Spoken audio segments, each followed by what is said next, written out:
எப்படியும் அந்த வீடியோ ஆரம்பத்தில் இந்த விசுவல்ஸ் தான் வரும்னு நான் நினைக்கிறேன். இந்த லாக்கை உடச்சி உள்ளே போயிட்டாங்க. இந்த லாக்கை உடச்சி இது எப்படி உடச்சிருக்காங்கடா, இந்த கண்ணாடி இருக்குல்ல, இந்த கண்ணாடி அப்படி தூக்கி அதுக்குள்ளே இந்த உள்ள ஒரு ஆள் குதிச்சு, உண்மையிலே சொல்கிறேன், திருட்டு பைய கூட இப்படிலாம் யோசிக்க மாட்டாங்க.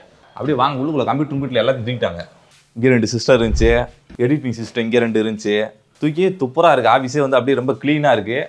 அது கேமரா எல்லாத்தையும் பிடிங்கிட்டு போயிட்டாங்க. கேமராலாம் மேம் வந்து இன்னும் கொஞ்சம் 2 எக்ஸ்பிளனேஷன் கொடுப்பாங்க. ஆனால் கம்பெனிகளில் சர்ச் பண்ணுறாங்க அப்படின்னா அது எதில் டேட்டா இருக்கோ அதை மட்டும் எடுத்துகிட்டு போவாங்க, ஹார்ட் டிஸ்க் அது மாதிரி. ஆனால் இந்த தடவை என்ன பண்ணாங்கன்னா, முதல்ல 13 நாள் சார் கைதாகும் போது சர்ச் பண்ணி ஹார்ட் டிஸ்க்லாம் எடுத்துட்டாங்க. ஆனால் அதுக்கப்புறம் திரும்பவும் பரத் அவன் மேனேஜர் அவனை ஆஃபீஸ்க்குள்ளே கூட்டிகிட்டு வந்து மவுஸு, கீபோர்டு, கேபிள் கார்டு, இது மாதிரி சிஸ்டம் எல்லாத்தையுமே தூக்கிட்டு போயிட்டாங்க. அதுக்கப்புறமா சிசிடிவியை கூட தூக்கிட்டு போயிட்டாங்க. காவல் நிலையத்தில் சிசிடிவி இருக்காது போல். இந்த சிசிடிவி எடுத்து கொண்டு போய் அங்கே பொறுத்துறதுக்கு ரெடி பண்ணிட்டாங்க போல். ஏன்னா சிசிடிவி கேமராவை எடுத்துகிட்டு போய் என்ன பண்ண போகிறாங்க? ஐ திங்க் ரொம்ப வெறி பிடிச்சி இருந்திருக்காங்க போல இருக்குது. இவனை ஏதாவது பண்ணணும், இன்னும் பண்ணணும் அப்படின்ற கோவத்திலேயே கண்ணு மண்ணு தெரியாமல் ஏதோ பண்ணியிருக்காங்கன்னு நினைக்கிறேன். சரி, கம்ப்யூட்டர் வருமா வராதா ரிட்டர்னு? முதல்வர் விஜய் அவர்களுடைய நடவடிக்கையை பொறுத்தது. வணக்கம். இந்த அரங்கத்தில் திருப்பி உங்களை சந்திப்பேனான்ட்டு எனக்கு சந்தேகமாகத்தான் இருந்தது.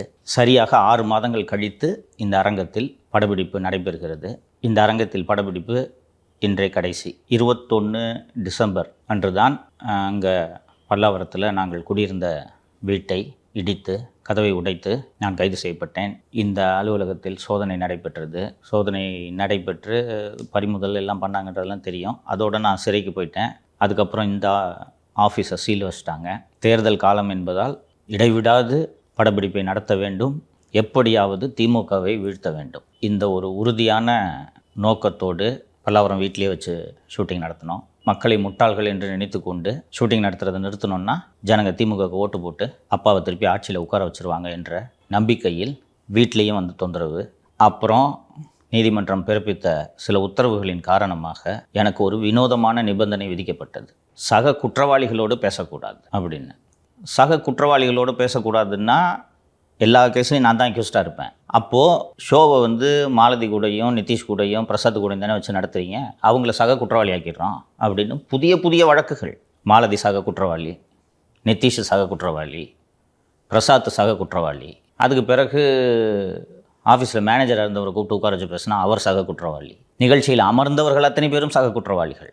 நானும் விடலை, ஸ்டாஃபை தானே சக குற்றவாளி ஆகிற, புதுசாக கூப்பிட்றேன் என்று அதிமுகவில் பேச்சாளர்களாக இருந்த அற்புதமான இளைஞர்களை அழைத்து நிகழ்ச்சியை நடத்தி கொண்டிருந்தோம்.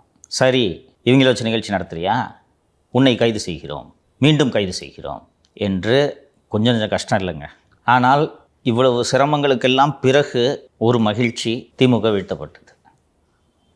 அந்த ஐஸ்கிரீமுக்கு மேலே செர்ரி வைப்பாங்க, அதுபோல் திமுக வீழ்த்தப்பட்டதை விட மிகுந்த மகிழ்ச்சி, மீண்டும் பொம்மை முதல்வர் என்று நான் வர்ணித்த அந்த மு.க. ஸ்டாலினை கொளத்தூர் மக்கள் வீழ்த்தி இன்று ஓய்வு பெற்ற அரசு ஊழியராக வீட்டில் அமர வைத்திருக்கிறார்கள். அதுதான் அந்த ஐஸ்கிரீமுக்கு மேலே செர்ரி. மீண்டும் எங்களோட சொந்த புலம்பலை சொல்லுகிறோம் என்று உங்களில் சிலர் நினைக்கக்கூடும். சொல்லுவோம், நாங்கள் பட்ட கஷ்டத்தை யாருமே படலைங்க. இன்றைக்கி எனக்கு திமுகவை வீழ்த்தி இன்றைக்கி புலம்பிக்கிட்டு இருக்காங்க. விஜய் முதல்வர் நாட்காலில் அமர்ந்ததை பொறுக்க முடியவில்லை, தகிக்கிறார்கள். காலை முதல் மாலை வரை புலம்பி தீர்க்கிறார்கள். அதுவும் விஜய் அவர்கள் சட்டப்பேரவையில் அப்பாவை காணான்னு ஒரு வார்த்தை சொன்ன உடனே வெந்த புண்ணில் மிளகாய் பொடியை தேய்த்தது போல துடிக்கிறார்கள். அந்த திமுகவின் மாபெரும் தோல்வியில் நாங்கள் ஒரு பெரும்பங்கு ஆற்றியிருக்கிறோம் என்று நான் பெருமையோடு இந்த தருணத்திலே பதிவு செய்து கொள்கிறேன். திமுகவோட தோல்வியில் அதிமுக வகித்த பங்கை விட, பாரதிய ஜனதா கட்சி வகித்த பங்கை விட, அத்தனை எதிர்க்கட்சிகளும் சேர்ந்து வகித்த பங்கை விட சவுக்கு மீடியா மிகப்பெரிய பங்காற்றி இருக்கிறது என்று நான் நம்புகிறேன். ஏன் இவ்வளோ பெருமையோடு நான் இதை சொல்கிறேன்னா, எதிர்க்கட்சிகள் தங்கள் வேலைகளை சரிவர செய்யவில்லை என்பதுதான் உண்மை. 52 ஆண்டு கால வரலாறு என்று சொல்லிக்கொள்ளும் அண்ணா திராவிட முன்னேற்ற கழகம் தன் கடமையை சரிவர செய்ய தவறியது. சேலத்தை விட்டு வெளில வர மாட்டார். ஒரு சேலம் மாவட்ட செயலாளர் எப்படி நடந்து கொள்வாரோ அப்படித்தான் திரு பழனிசாமி நடந்து கொண்டார். பாரதிய ஜனதா கட்சியின் செயல்பாடுகளும் மெச்சத்தகுந்த வகையில் இல்லை. அதனால்தான் மக்கள் அவர்களை நிராகரித்தார்கள் என்பதை நாம் மறந்துவிடக்கூடாது. ஸோ நாங்கள் பண்ண எதிர்க்கட்சி வேலையை வழக்கமாக ஆளுங்கட்சி எதிர்க்கட்சிகள் மீது தான் வழக்கு போடும். ஆனால் வினோதமாக அண்ணா திராவிட முன்னேற்ற கழக பொதுச் செயலாளர் முதல் அண்ணா திராவிட முன்னேற்ற கழகத்தின் கடைகோடி தொண்டன் வரை நாங்கள் சந்தித்தது போன்ற எதிர்ப்பை, அழுத்தத்தை, அராஜகங்களை, அடக்குமுறைகளை ஒருவரும் சந்திக்கவில்லை. 60 வழக்குங்க எம்எல்ஏ, இன்னும் தெரியல 60. நான் ஒரு உத்தேசமான கணக்காக தான் சொல்கிறேன். நேற்று ஒரு புதிய வழக்கை கண்டுபிடித்தேன். மாலதி மீது 15 வழக்குகள், பிரசாத் மீது ஒரு 10 இருக்குமாப்பா, இருக்கும். நிதிஷ் மீது 15 வழக்குகள். வழக்கு போடுறாங்க, சிறைக்கு போகிறோம், ஜாமீனில் வெளியில் வர்றோம், நிம்மதி விட மாட்டாங்க. அடுத்த வழக்கு. யோசிச்சு பாருங்க, இவன் ரொம்ப ஏழை பின்புலத்திலிருந்து வந்தவன், இன்னும் குடும்பம் வறுமையில் தான் இருக்குது. இவனுக்கு மிகப்பெரிய சொத்து அந்த பைக்கு. அவங்க அப்பா ஊர்லேருந்து ஃபோன் பண்ணி பைக்கை தொடச்சி வச்சியாப்பான்னு கேட்பாரப்பா.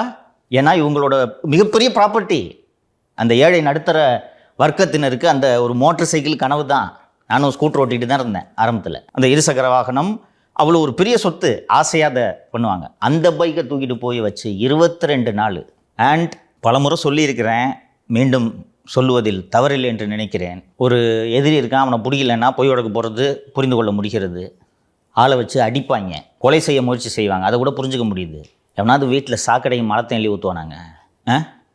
செத்தே போச்சு எங்கள் அம்மா. சாப்பாடு சமைச்சு வச்சுருக்காங்க டைனிங் டேபிளில், அதில் மரத்தை கொண்டு வந்து கொட்டுறான். அதையும் மீறி எந்திரிச்சு நின்னோங்க நாங்கள். அந்த வாடகைக்கு குடியிருந்த அந்த வீட்டில் சாக்கடையும் மலமும் ஊற்றப்பட்டது என்பது தேசிய அளவில் செய்தியான பின்னர் எவனாவது வீடு வாடகை கொடுப்பானா? 1 லட்ச ரூபாய் வாடகை தரேன்னு சொன்னாலும் எங்களுக்கு வீடு வாடகைக்கு தர தயாராக இல்லை. வயதான அம்மாவையும் கூட்டிகிட்டு எங்கே சுற்றுவோம்? எவ்வளோ நாள் ஹோட்டலில் தங்க முடியும்? அலுவலகம் கிடைக்கவில்லை. வேறு வழியின்றி சொந்த வீடு வாங்க வேண்டிய நெருக்கடிக்கு தள்ளப்பட்டோம். சொந்த வீடு வாங்கிட்டியா? விடமாட்டேன். எளிதாக சொன்னால் வாழவே விடவில்லைங்களே. நாங்கள் சந்தித்த துன்பங்களெல்லாம் விவரிக்கவே முடியாதுங்க, அவ்வளவு சிரமம். என் அக்கௌண்ட் எல்லாம் ஃப்ரீஸு, மாலதி அக்கௌண்ட் எல்லாம் ஃப்ரீஸு, கேஷை சீஸ் பண்ணிட்டு போயிட்டாங்க. செலவுக்கு பணம் இல்லை, எல்லா இடத்துலையும் கேஷ் வாங்குறது இல்லை, ஜிபே வேணும்.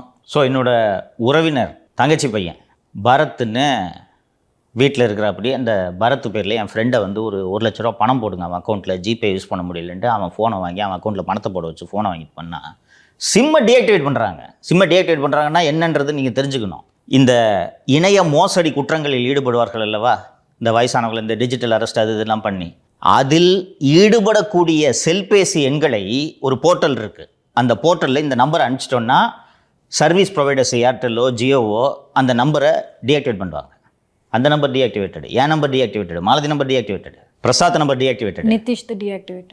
என்னென்ன வழக்குகள், வினோதமான வழக்குகள். மாலதி மேலே SC/ST ஆக்ட் கேஸுங்க.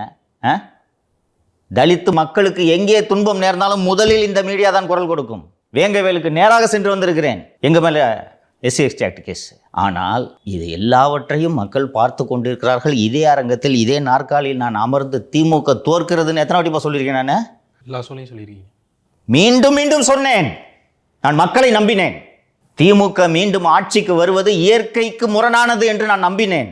நடந்தது. அவர்கள் வாயாலேயே என்ன நடந்தது என்று அவர்களுடைய அனுபவங்களை, இந்த துன்பங்களை சந்தித்தவர்கள் சொல்ல வேண்டும் என்று நான் விரும்புகிறேன். பிரசாத் சொல்லுங்கள். ஃபஸ்ட்டு வந்துட்டு எனக்கு மறைமுகம் மிரட்டல் விட்டது அந்த பைக்கு தான். பைக்கை வந்து ஃபஸ்ட்டு என்னோட பிடிச்சதுக்கப்புறம் நீங்கள் 22 நாள் வந்து கொடுக்கவே இல்லை. 22 நாள் நான் ஷோ முடிச்சுட்டு போயிட்டு வருவேன். வெயிட் பண்ண தான் சொல்லுவாங்க. இல்லை ஆள் இல்லை தரமாட்டோம் அப்படிலாம் சொல்ல மாட்டாங்க. வெயிட் பண்ணுங்க அப்படின்னு தான் சொல்லுவாங்க. நான் அங்கே தான் இருந்தேன், செந்தமாஸ் மவுண்ட்டு போலீஸ் ஸ்டேஷனில் தான் ஒரு 22 நாள் அங்கேயே தான் உட்காந்துருந்தேன். அதுக்கப்புறம் தான் வந்து உங்ககிட்ட இந்த மாதிரி ஷோலெலாம் கேட்பீங்க, பைக் வந்துச்சா அப்படின்னு சொல்லிட்டு. வரவே இல்லை. அப்புறம் தான் நீங்கள் வந்தீங்க. வந்த பிறகு வந்து இப்போ தான் தெரியுது இந்த மாதிரி யார் பிடிக்க சொன்னாங்க. அந்த பைக்கை பிடிச்சிட்டு உங்களை கார்த்திகேயன் IPS வந்து உங்களை மீட் பண்ண சொன்னாங்க. அப்போ தான் வண்டி தருவோம் அப்படின்னு சொல்லி உங்கள்கிட்ட சொன்னாங்க. அதுக்கப்புறம் ப்ரெஸ் மீட் பண்ணதுக்கப்புறம் வந்து நான் பார்க்க முடியாதுன்ட்டேன். நான் என் கார்த்திகேயனை பார்க்கணும்? கார்த்திகேயனை என்ன வந்து பார்க்க சொல்லி என் பைக்கை தூக்கிட்டு போயிட்டு கார்த்திகேயனை நான் போய் பார்க்கணுமா? ஃபைன் கட்டியாச்சு, ஃபைன் கட்டால் பைக்கு கொடுக்க வேண்டியதானே. நான் இதுக்கு கார்த்திகேயன் IPS பார்க்கணும்? அதுவும் வண்டியை பிடிச்சதுக்கு எதுக்கு அவரை பார்க்கணும் அப்படின்னு தெரில.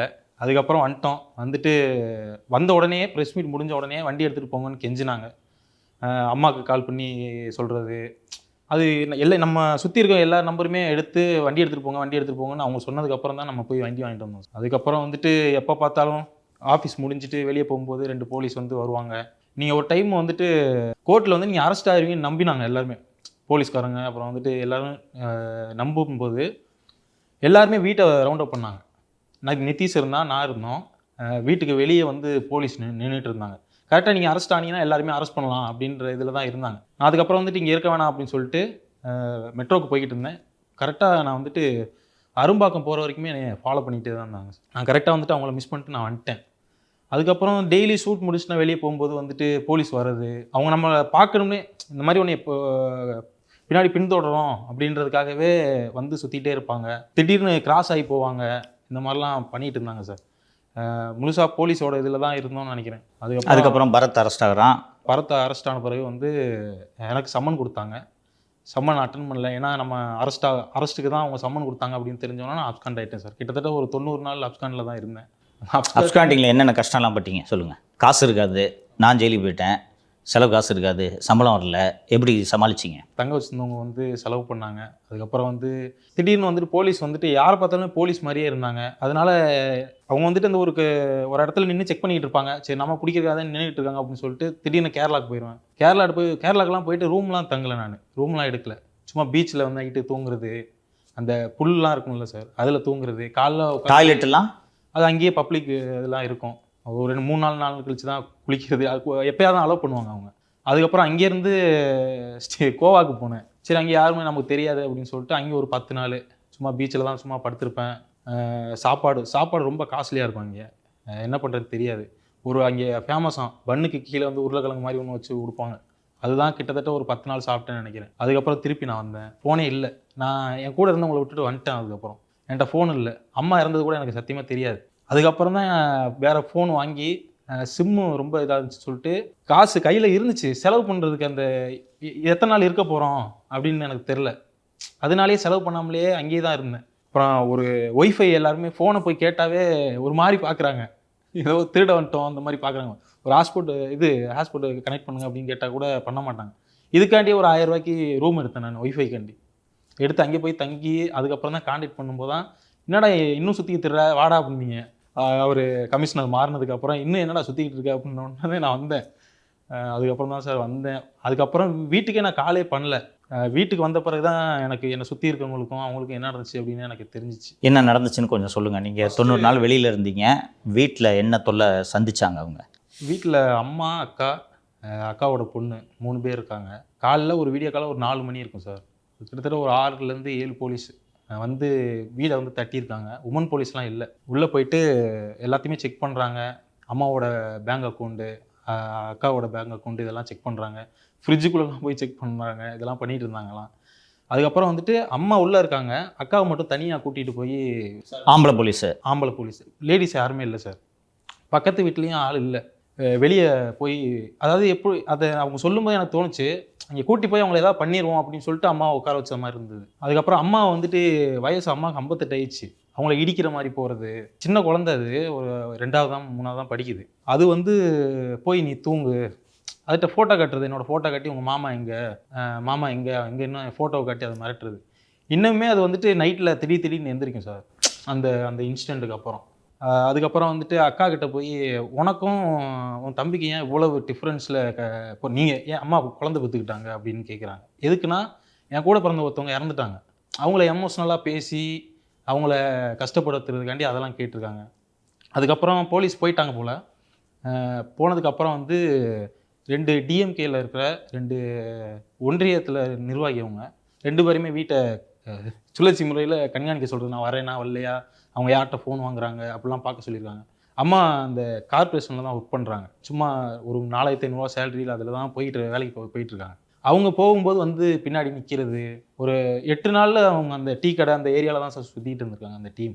அதுக்கப்புறம் பார்த்தா அப்பா வந்துட்டு டாஸ்மார்க்கில் வந்து சமைக்கிற வேலை செய்கிறாங்க சார். இந்த சைடிஷ்லாம் பார்ல. ஆமாம், அது சமையல் வேலை. இப்போ ரீசெண்டாக தான் போனார். காலையில் வந்துட்டு சமைப்பாங்க ஒரு 8 மணிக்கெல்லாம். வரும்போதே அவரை கூட்டிகிட்டு போயிட்டாங்க இனோவா காரில். கிட்டத்தட்ட கோயம்புத்தூரில் இருக்கார். கோயம்புத்தூர்லேருந்து ஒரு 53 கிலோமீட்டர் வந்து ஹைவேஸில் கூட்டிகிட்டு போய் உட்கார வச்சுருக்காங்க. எந்த கேள்வி எதுவுமே கேட்கல. காலைல 8 மணிக்கு கூட்டிகிட்டு போயிருக்காங்க. ஒரு கரெக்டாக ஒரு 6 மணிக்கு தான் பேசவே ஆரம்பிச்சிருக்காங்க. பேசவே இல்லை, அதே உட்கார வச்சுருந்துருக்காங்க. ஒரு 2 லிட்டர் தண்ணி மட்டும் வாங்கி கொடுத்துருக்காங்களாம். அதை எங்கள் அப்பா காலி பண்ணிட்டேன் அப்படின்னு சொன்னார். அவர்கிட்ட வந்துட்டு உங்கள் பையன் வந்துட்டு லவ் பண்ணுறான், உன் பையன் தப்பு பண்ணுறான், அவன் பையன் வந்து மோசமான அப்படி இப்படிலாம் பேசியிருக்காங்க. அப்பா வந்து கேரளா பின்புலத்தில் இருந்தவர். அவருக்கு தமிழோ இங்கே இருக்க போலீஸ் எல்லாம் பழக்கமே இல்லை. அவருக்கு தமிழையும் இதையுமே ஒரு மாதிரி மிக்ஸ் பண்ணி தான் பேசுவார். அவர் சாப்பாடெல்லாம் வாங்கி கொடுக்காம அவருக்கு எல்லா ப்ராப்ளமும் இருக்குது சார். சுகரு, பிபி, கொலஸ்ட்ராலு, இந்த மாதிரி எல்லா பிரச்சனையுமே அவருக்கு எமோஷனல். டேப்லெட் இல்லாமல் இருக்க முடியாது. அன்னைக்கு ஃபுல்லாக அவர் போடாமல் இப்போ வரைக்குமே கஷ்டப்பட்டுட்டு தான் இருக்காரு. அன்னைக்கு அந்த ஒரு நாள் ஆன டேமேஜ். ஆமாம் சார். அது மட்டும் இல்லாமல் அவர் தப்பாக பேசுறது. உங்கள் வீட்டில் வந்து கரண்ட்டை கட் பண்ணிடுவாங்க. அவங்க வந்து என் மேலே இருக்க கேஸை பற்றியே பேசலை. டிஎம்கேக்காரங்க ரொம்ப மோசமானவங்க, அவங்க உங்கள் வீட்டை கட் பண்ணிடுவாங்க, கரண்ட் வராது, இந்த மாதிரிலாம் பொறுத்து மிரட்டியிருக்காங்க. அதுக்கப்புறம் வந்துட்டு அம்மா அப்பா அக்கா இவங்கெல்லாம் வச்சு மிரட்டியிருக்காங்க. ஆனால் அவர் என்கிட்ட இப்போ வரைக்குமே அதை சொல்ல மாட்டாரு. ஆனால் நான் வந்துட்டு கேட்டப்போ இந்த மாதிரிலாம் மிரட்டினாங்க அப்படின்னு எனக்கு தெரிஞ்சிச்சு. அதுக்கப்புறம் என் ஃப்ரெண்டு ஒருத்தன் சார் அன்றைக்கி தான் கடை ஓப்பன் பண்ணுறான். ஒரு ஜூஸ் ஷாப் கடை ஓப்பன் பண்ணுறான். என் கூட தான் ஜூஸ் ஷாப்பில் ஒர்க் பண்ணிட்டு இருந்தான். ரொம்ப நாள் கஷ்டப்பட்டு கடை ஓப்பன் பண்ணிகிட்டு இருக்கான். அங்கே போய் அவனை கூட்டிகிட்டு போயிட்டாங்க ஸ்டேஷனுக்கு கூட்டி போயிட்டு கண்ணை கட்டிட்டு அடிச்சிருக்காங்க சார். ஃப்ரெண்டை இவன் இன்னொரு ஃப்ரெண்டு, இன்னொருத்தன் வந்துட்டு ஒரு பெரிய மீடியாவில் ஹெச்ஆராக இருக்கான். அவனை வந்துட்டு அந்த மீடியாவுக்கு போயிட்டு அவனை அங்கே உட்கார வச்சு அவனை மிரட்டியிருக்காங்க. அதுக்கப்புறம் ஒருத்தன் அவன் தான் 4 நாள் என் கூட டீ சாப்பிட வந்தான் நைட்டு. அவனை கூட்டிகிட்டு போய் அவன் கேஷியராக இருக்கான் ஒரு இதில், அவனையும் கூப்பிட்டு போய் மிரட்டியிருக்காங்க. அதுக்கப்புறம் ஒரு பொண்ணுங்க ஃப்ரெண்ட்ஸ் இருக்காங்க சார், அவங்கள கூட்டி போய் எமோஷ்னலாக அவங்க அப்பாவும் அம்மாவும் உட்கார வச்சு நடுவில் உட்கார வச்சு தப்பாக பேசி அவங்கள மிரட்டுறது, இந்த மாதிரிலாம் பண்ணிட்டு இருந்துருக்காங்க. சொல்லுப்பா, நீ என்ன கஷ்டப்பட்ட, அரெஸ்ட் ஆகும்போது அடித்தாங்க, எல்லாத்தையும் சொல்லு. ஃபஸ்ட்டு அப்ஸ்காண்டிங்கில் கொஞ்ச நாள் அப்ஸ்காண்டிங்கில் தான் போயிட்டு இருந்தோம். சம்மன் கொடுத்தோன்னே பரதனை அரெஸ்ட்டு, எல்லாருமே அரெஸ்ட்டுன்னு சொல்லிட்டு நியூஸ் வந்தோடனே நீங்கள் போக சொல்லிட்டீங்க. அப்படின்னோடனே போய் அப்ஸ்காண்டிங்கில் இருந்தோடனே ஒரு மாதிரி சாப்பாடு எதுவுமே இல்லை, ஒழுங்காக இல்லை, ஒரு உடம்புலாம் புண்ணாயிடுச்சு, ஒரு மாதிரி நாக்கெல்லாம் புண்ணாகவும், சரிங்க இந்த சாப்பாடு இல்லை அப்படின்னு சொல்லிட்டு நான் ஃப்ரெண்டு வீட்டுக்கு போயிட்டேன். அங்கே போயிட்டு ஃப்ரெண்டு கூட இருந்துகிட்டு இருந்தேன். இதுக்கு நடுவில் தான் வந்துட்டு போய் என் ஃப்ரெண்டு எல்லாத்தையும் வந்து காரில் ஏற்றி கண்ணை கட்டி கூட்டு போயிட்டு அவன் எங்கே இருக்கான்னு சொல்லி. எங்கே இருந்தாங்க அவன் ஃப்ரெண்ட்ஸ் எல்லாம்? என் ஃப்ரெண்ட் தேனியில் ஒருத்தர் இருக்கான். தேனியில் இருக்காங்க. அவன் அப்புறம் இது கோயம்புத்தூரில் ஒருத்தன் படிக்கிறான். அவனை ஹாஸ்டல்லே போய் அவனை தூக்கிட்டு அவன் எங்கே இருக்கான்னு சொல்லுன்னு சொல்லிட்டு அவனை மிரட்டிருக்காங்க. இது மாதிரி நிறைய ஃப்ரெண்ட்ஸும் மிரட்டினாங்க. என்னென்ன எனக்கு வந்து நிறையா பேர் வந்து எங்கே என்ன ஆச்சுன்னா அப்படின்னு எனக்கு சொல்லலை. ஆனால் வந்து இவன்லாம் வந்து காரில் ஏற்றிட்டு போயிட்டாங்க. அவங்க அப்பா அம்மாவுக்கு யாருக்குமே தெரியாது. காரில் கூப்பிட்டு போயிட்டு அவனை எங்கே இருக்கான்னு சொல்லுன்னு சொல்லிட்டு மிரட்டிருக்காங்க. அவன் எனக்கு தெரியாது சார்னு சொல்லி சொல்லியிருக்கான். அதுக்கப்புறம் வந்துட்டு அவனை கொண்டு போய் மறுபடியும் வீட்டிலே விட்டாங்க. இதுக்கெல்லாம் எங்கள் அம்மாவை போயிட்டு வீட்டில் அப்பதான் என்ன வேலை செய்கிறாங்க? பஞ்சுமில்ல ஒர்க் பண்ணுறாங்க.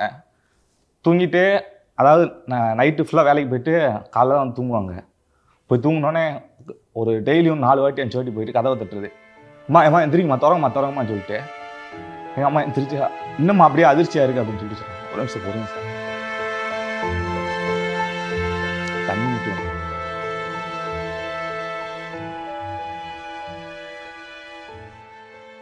அம்மா நைட்டு ஃபுல்லாக போயிட்டு வேலை பார்த்துட்டு காலைல தான் வந்து எப்பயுமே தூங்குவாங்க சார். நைட் ஷிஃப்ட்டு போயிட்டு வந்துட்டு நைட்டு பூரா அம்மாவுக்கு மில்லில் வேலை? ஆமாம் சார், மில்லில் வேலை வந்துட்டு அப்போ தான் வந்து சரி தூங்குவாங்க. நைட்டு ஃபுல்லாக வேலை பார்த்துட்டு வந்துருக்காங்க. தூங்குறதுக்கப்ப போயிட்டு ஏமா கதவை திறங்கம்மான்னு சொல்லிட்டு டெய்லி ஒரு 4 வாட்டி போய் இப்படியே நான் அப்ஸ்காண்டிங் சுமார் ஒரு 15 நாள் 20 நாள் இருந்தேன். 15 நாள் 20 நாளுமே இப்படியே போய் தட்டுறது. அது மட்டும் இல்லாமல் இன்னமும் கூட எங்கள் அம்மா சொல்லுது, இன்னும் அந்த அதிர்ச்சி அப்படியே இருக்குடா, தூங்குனா கூட ஏமா திறங்கம்மா அப்படின்னு சொல்லிட்டு அந்த சத்தம் எனக்கு கேட்டுட்டே இருக்குது, தூங்க முடியல என்னால் அப்படின்னு சொல்லுவாங்க. சரி இது போகணும்னு பார்த்தா பக்கத்து வீட்டில் இருக்கவங்க ஒரு அக்கா வேலை பார்க்குறாங்க. அவங்களையும் போயிட்டு வீட்டுக்குள்ளே ஒளிஞ்சிருக்கேன்னு சொல்லிட்டு அந்த அக்கா போய் வீட்டுக்குள்ளே ஒளிஞ்சிருக்கேன் கதவை திறங்கன்னு சொல்லிட்டு அந்த அக்கா வீட்டுக்குள்ளே போய் பார்க்குறது. அந்த அக்கா ஃபோனவே வாங்கி வச்சுட்டாங்க. பக்கத்தில் தான் மெடிக்கலில் ஒர்க் பண்ணுறாங்க. ஃபோனை வாங்கி வச்சுட்டு அவன் கால் பண்ணுவானா என்னன்னு சொல்லிட்டு அப்படி உட்காந்து பார்த்துட்டு இருக்காது. அதுவும் இல்லாமல் எங்கள் மாமா வந்து உசிலம்பட்டிலேருந்து வைடம் கூட்டு போயிட்டாங்க கார்லேயே ஏற்றி. அவன் எங்கே இருக்கான் சொல்லு, இல்லைன்னா அவனை விட மாட்டான் அப்படின்னு சொல்லிட்டு என் தம்பியும் எங்கள் மாமாவையும் கூட்டு போயிட்டாங்க. அப்புறம் அவங்களுக்கு தெரில அப்படின்னு சொன்னோடனே மறுபடியும் வந்து விட்டாங்க. அதுக்கப்புறம் தான் வந்து அங்கே வந்து அரெஸ்ட் பண்ணுறாங்க. எங்கே? நான் நாகர்கோவிலில் இருந்தேன் சார். நாகர்கோவிலில் இருந்தேன். வந்து ஃப்ரெண்டு வீட்டில் தான் தங்கியிருந்தேன். வந்து என்னை அரெஸ்ட் பண்ணுறாங்க. உள்ள யார் வந்தது? Augustine sub inspector. ஆமாம் சார், வந்தது அகஸ்டின் சார் தான் சார். வந்தது வந்துட்டு ஃபோன் பாஸ்வேர்டு தான் சார் கேட்டாங்க. என்னை உட்கார வச்சுட்டாங்க. ஃபோன் பாஸ்வேர்டு கேட்டாங்க. நான் சொல்ல முடியாது சார், எனக்கு தெரியாது சார்ன்னு சொல்கிறேன். சொன்னோடனே கண்ணை கட்டிட்டாங்க சார். உள்ளுக்குள்ள அவர் மட்டும் தான் இருக்காரு, வேறு யாருமே இல்லை. எல்லாரும் வெளியே வந்து என் ஃப்ரெண்டுகிட்ட அவன் எப்போ வந்தேன் அதெல்லாம் விசாரிச்சுருக்காங்க. இவர் மட்டும் உள்ளே இருக்காரு. கண்ணை கட்டிட்டு அடிக்கிறார் சார். இங்கே அடித்தோடனே மறுபடியும் சொல்கிறாரு.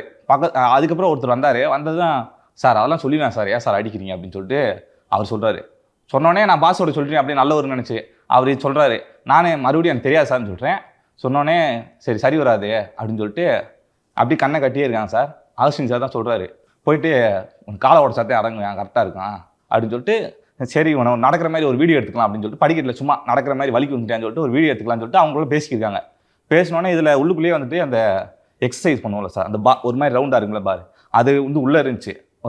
அந்த இது 2 அங்கே இங்கே 2 அடுத்து இங்கே 2 இப்படி வச்சிட்டாங்க. வெளியிலேருந்து கல் எடுத்துகிட்டு வந்துட்டாங்க. கல் எடுத்து வந்தால் நான் கண்ணை கட்டி அப்படி நின்றுக்கே இருக்கேன். இரும்பு ராடு இருந்தால் எடுத்துகிட்டு வாங்கடா அப்படின்னு சொல்லிட்டு அகஸ்டின் சார் தான் சொல்கிறாரு. சொன்னோடனே நான் என்ன சொன்னேன், என் பின்னாடி தான் சார் இருக்கு, எடுத்து உடைங்கன்னா 2 மணிக்கு உடைங்க சார் அப்படின்னு சொல்லி சொல்கிறேன். ஏய் வாய் முடுறா அப்படின்றாரு. அப்படி நின்றுக்கே இருக்கேன் நான். நின்றுக்கே இருந்தோடனே லைட்டாக வந்து ஒருத்தர் கிளவி மாரி ஒருத்தர் இருந்தார் சார். அவர் வந்து அகஸ்டின் சார் உடனே வந்தார். லைட்டாக கல்லை தூக்கி லைட்டாக காலில் வந்து சும்மா தள்ளி விடுறாரு. என்ன சார் ஒழுங்காக போடலையா அப்படின்னு சொல்லி சொல்கிறேன். சொன்னோடனே வந்துட்டு வாய் முடுறா அப்படின்னு சொன்னோடனே கொஞ்ச நேரம் அப்படி கண்ணை கட்டி நிற்க வச்சுருந்தாங்க சார். சார் உடைக்கிறனா உடைங்க சார், எவ்வளோ நேரம் சார் நின்றுக்கே இருக்கிற அப்படின்னு சொல்லிட்டு நான் முடிவு பண்ணிட்டேன், சரி காலை உடைக்க போகிறாங்க அப்படின்னு சொல்லிட்டு. அதுக்கப்புறம் பாஸ்வேர்டை கேட்டாங்க சார். எனக்கு தெரியாதுன்னு சொல்லிட்டேன். அதுக்கு இடையில வந்து அகஸ்டின் சாருக்கு ஒரு ஃபோன் கால் வந்துச்சு. அதுக்கப்புறம் தான் என்னென்ன அது காலை உடைக்கிறது விட்டாங்களான்னு தெரியல, போய் வெளியே வந்துட்டு அதுக்கப்புறம் கண்ணை திறந்துட்டாங்க. எனக்கு உள்ள கல்லு எல்லாமே அப்படியே கிடக்கு சார். காலை உடைக்கிறதுக்கு எடுத்துக்கு வந்து எல்லாமே இருக்குது. அப்புறம் மறுபடியும் வந்து என்னை வண்டியில் ஏற்றிட்டாங்க. வண்டியில் ஏற்றிட்டு என் ஃப்ரெண்டு வண்டியில் ஏற்றிட்டாங்க. என்னைய வண்டிக்குள்ளே என்னன்னே மறுபடியும் கண்ணை கட்டிட்டாங்க சார். அது எங்க நல்லா இறுக்கி கட்டுறாங்க சார். என் பிரெயினில் கூட ரத்த ஓட்டமே பிளட்டே போல, அடி ஒரு மாதிரி மந்துன்னு இருக்கு மண்டையை. இதுக்கெல்லாம் வந்து பாஸ்வேர்டை அவன்கிட்ட கேளுன்னு சொல்லிட்டு என் ஃப்ரெண்டை போட்டு அடிக்கிறாங்க உள்ளுக்குள்ளேயே வச்சு. ஒன்று அடிக்கல, ஃப்ரெண்ட் அடிக்கிறாங்க. என் ஃப்ரெண்டு அடிக்கிறாங்க. அவன் அடிச்சா சொல்லுவே இல்லை அப்படின்னு சொல்லிட்டு கேட்குறாங்க. நான் சொல்லவே இல்லை. ஒரு 3/4 மணி நேரம் கிட்ட போயிட்டே இருக்கு வண்டி. போனோடனே கேட்குறாங்க பாஸ்வேர்டு. எனக்கு தெரியாது.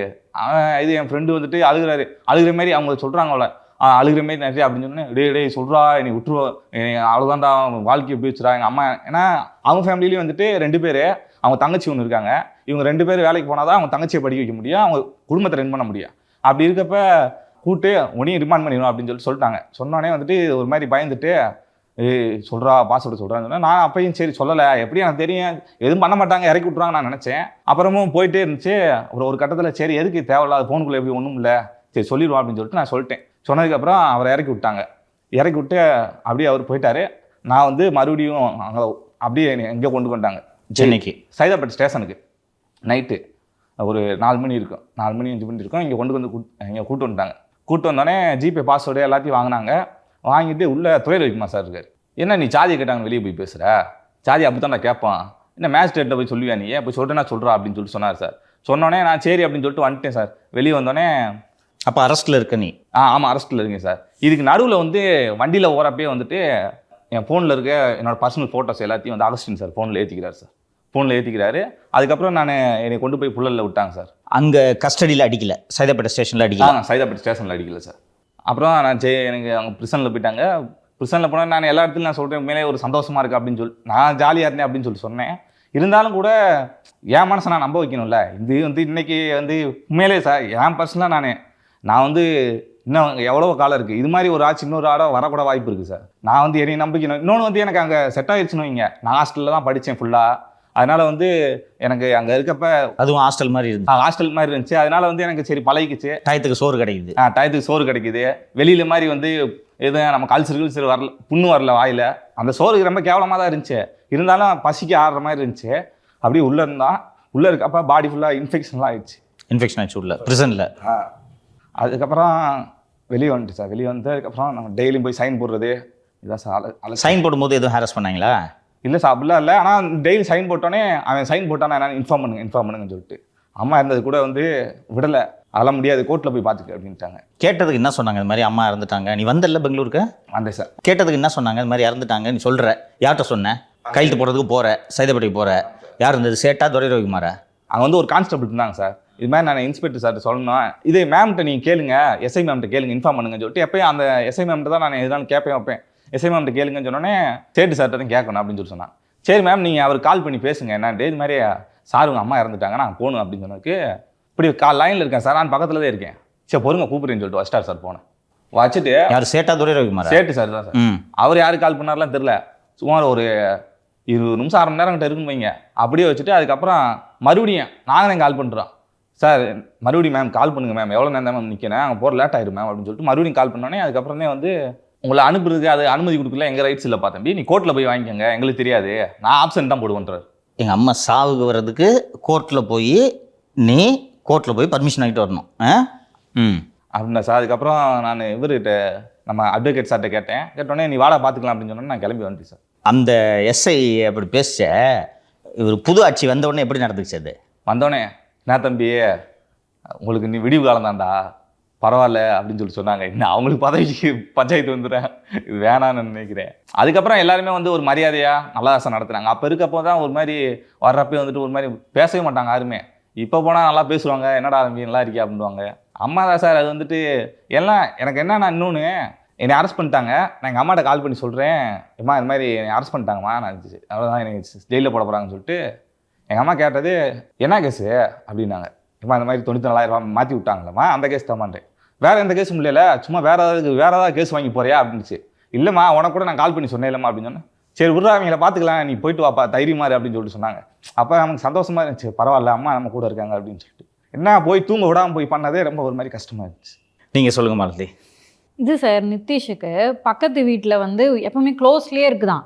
க்ளோஸில் இருக்க வீட்டில் போயிட்டு ஒரு 4 போலீஸ் எப்பவுமே காவல் காத்துட்டு இருந்திருக்காங்க, உள்ளதான் இருக்கான் அப்படின்னு நினச்சி. ஸோ அந்த தீவிரம் புரியும்னு நினைக்கிறேன், எந்த அளவுக்கு தேடி இருக்காங்க அப்படின்னு. அதுலேயே அந்த ஒரு அகஸ்டின் சார் தான் நினைக்கிறேன். போயிட்டு ஒருத்தவங்க தெரிஞ்ச அக்கா இருக்காங்க, அந்த அக்காவை நான் ரிலேஷன்ஷிப்பில் இருக்கேன்னு கேட்டா. சரி விடு, அவன் புத்தி அந்த மாதிரி என்ன பண்ணுவ நீ? இன்னொன்று சார், ஃபோனு நானே ஃபோன் பாஸ்வேர்டு நான் தரல. அவர் சொல்கிறாரு ஹோமோ செக்ஸ் பண்ணிருக்கியா, அதை கூட வீடியோ எடுத்து வச்சிருக்கியா ஃபோனுக்குள்ளே, அதே பாஸ்வேர்டை தர மாட்டேன் சார் அகஸ்டின். இது வந்து இப்போ மடிப்பாக்கத்தில் வேலை செய்கிற அகஸ்டின் ஒரு சப் இன்ஸ்பெக்டர். இவன் புத்திலாம் எந்த அளவுக்கு வக்கரமாக இருந்துச்சுன்னா, அவன் சின்ன பையன், இவன்கிட்ட பேசலாமா அப்படி? உன்னை போய் தேட சொல்லியிருக்காங்க, தேடிட்டு போக வேண்டியது தானே. இவன் புத்திலாம் எவ்வளோ வக்கரமாக இருக்குது பாருங்கள். சார் இப்போ அவங்களுக்கு தெரியும் சார், நான் திரும்ப திரும்ப கஸ்டடியில் இதை தான் கேட்டுகிட்டே இருந்தேன். ப்ரொடியூசர் வந்து நம்ம மேலே ஒரு வழக்கு கொடுக்குறாரு அப்படின்னா, என்னங்க சார் உண்மை கேஸ் மாதிரியே விசாரிச்சுட்டு இருக்கீங்க, உங்களுக்கும் தெரியும் இது பொய் கேஸுன்னு, நம்மளுக்கும் தெரியும் இது பொய் கேஸுன்னு. கிட்டத்தட்ட அவங்க வந்து ஒரு எனிமிட்டி மாதிரி நம்ம மேலே ஃபார்ம் பண்ணிட்டாங்க. அதுக்கு என்ன சார் காரணம்? அந்த அளவுக்கு, அதாவது ஒரு ரோல் கொடுத்தா அந்த கேரக்டராகவே மாறிடுறாங்க. ஆட்சி மாறும். அதை நம்பவே இல்லை சார் அவங்க. நம்மள ஓட ஓட விரட்டப்படுவீர்கள் அப்படின்றதெல்லாம் அவங்களுக்கு மண்டையில் ஏறவே இல்லை. சில ஆஃபீஸர்ஸ் இருக்காங்க, இப்போ அகஸ்டினை சொன்ன அப்படி அந்த சேட்டு துரை ரவிக்குமார்லாம் இருக்காங்க. என்னை வந்து தமிழகம் முழுக்க பல்வேறு காவல் நிலையங்களில் என்னை காவல்துறை அதிகாரிகள் விசாரித்திருக்கிறார்கள், கைது செய்திருக்கிறார்கள். இந்த இப்போ நான் குறிப்பிட்ட இந்த சில்லற பசங்களை தவிர பெரும்பாலான காவல்துறை அதிகாரிகள் ப்ரொஃபஷனலாக நடந்துக்குவாங்க.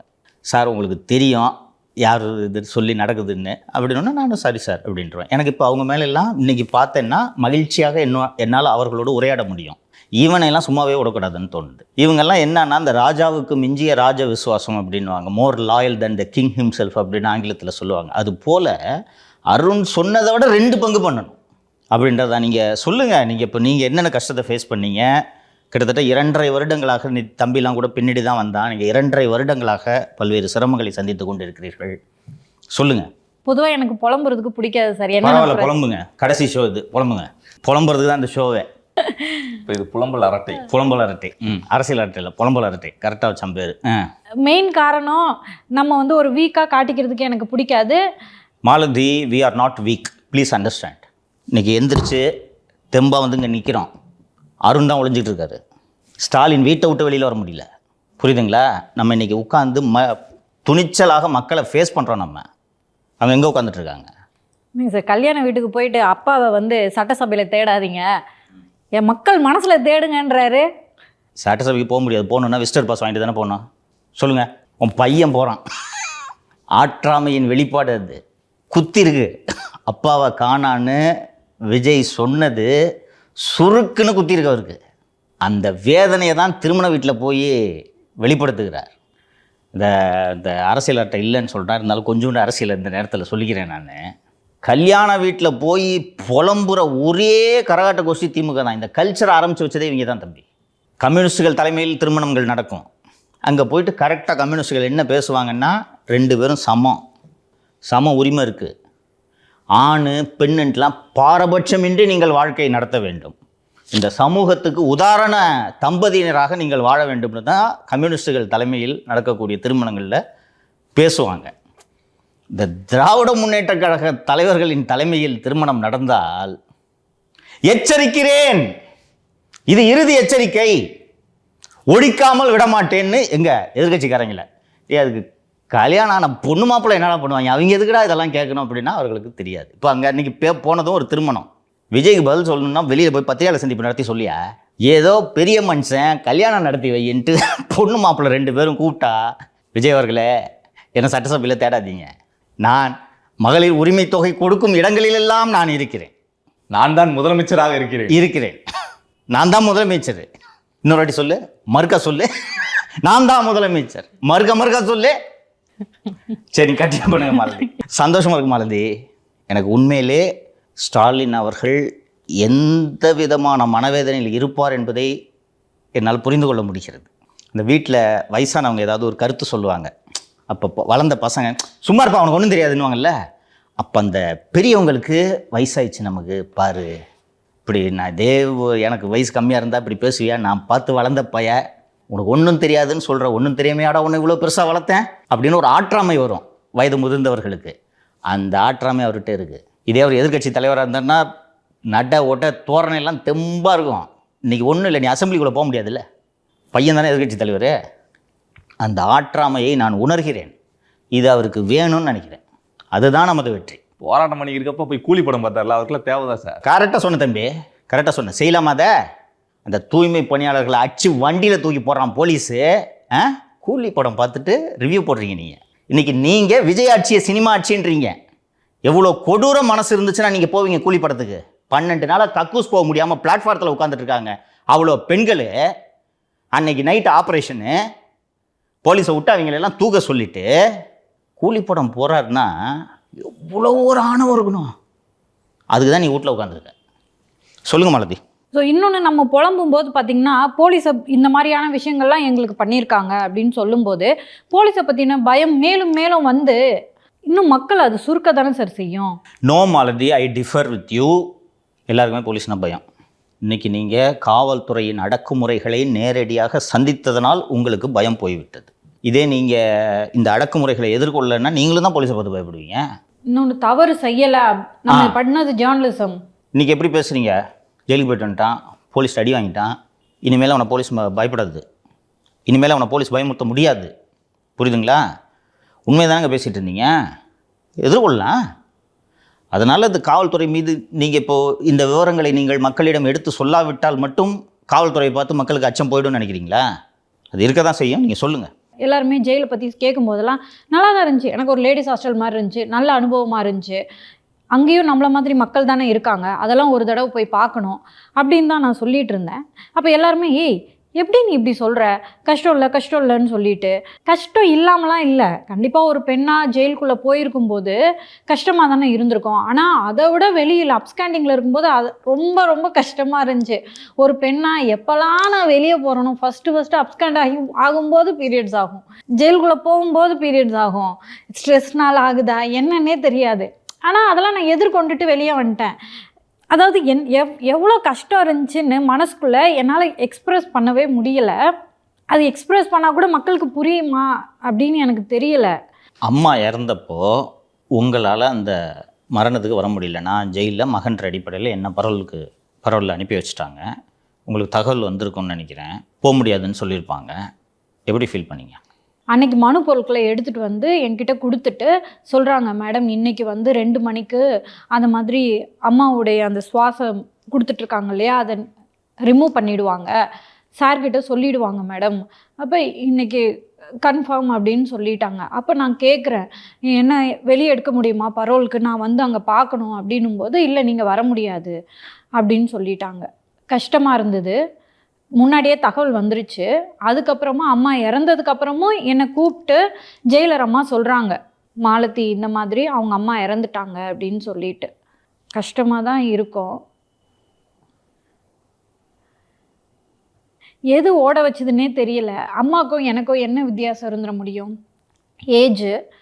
அதை தாண்டி ஒரு கான்ஃபிடென்ட்டு இல்லை அவங்களுக்கு அப்படி சொல்கிறதா, இல்லை அவங்கள பார்த்து நான் கான்ஃபிடென்ட் ஆகிக்கணும் அப்படின்ற கட்டாயத்தில் இருந்தேன், ஸ்ட்ராங் ஆகிக்கணும்.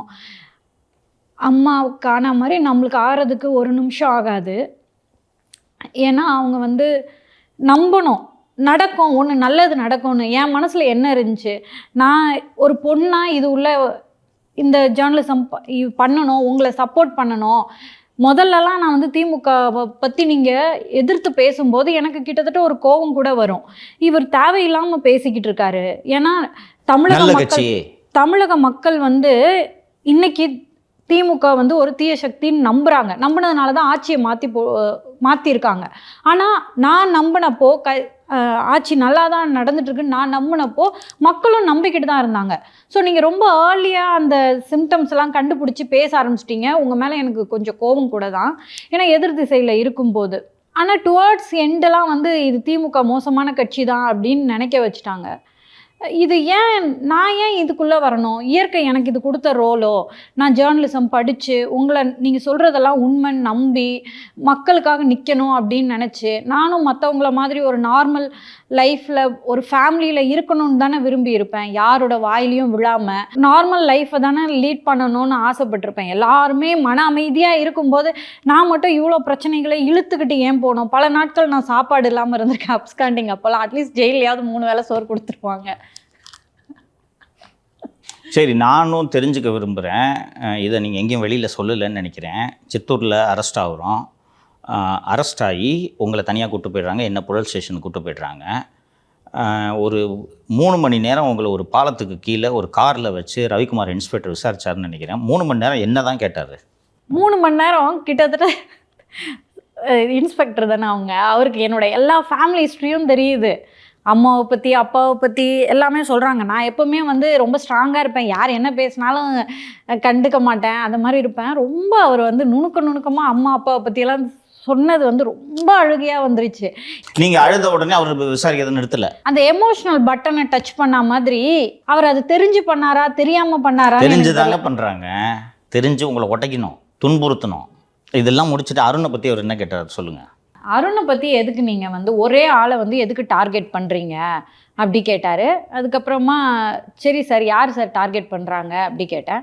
உங்கள் சார் தான் டார்கெட் பண்ணுறாரு. அப்போ நீங்கள் அவர்கிட்ட தானே இதை பற்றி கேட்கணும், எங்ககிட்ட கேட்டு என்ன பிரயோஜனம்?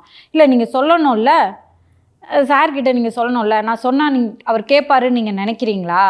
மேடம், நீங்கள் நினைக்கிற மாதிரி சார் பேசாதவங்க எல்லாம் யோக்கியர்களும் இல்லை, சார் பேசின அருண் அயோக்கியரும் இல்லை அப்படின்னாரு. அருணை பற்றி ஏன் பேசணும்? இவ்வளோ தான்ப்பா இந்த 3 மணி நேரம் விசாரித்ததோட சப்ஸ்டன்ஸ் இதுதான். அந்த அருணோட பொண்டாட்டியாக இருந்தால் ஒரு லேடி எப்படி ஃபீல் பண்ணும்? அவரை பற்றி போய் இப்படி பேசுகிறீங்களே நீங்கள், பாவம் அவர் எவ்வளோ நல்லவர் அவருன்ட்டு. அது மாதிரி ரவிக்குமார் ஃபீல் ஆகி தான் 3 மணி நேரம் விசாரணை.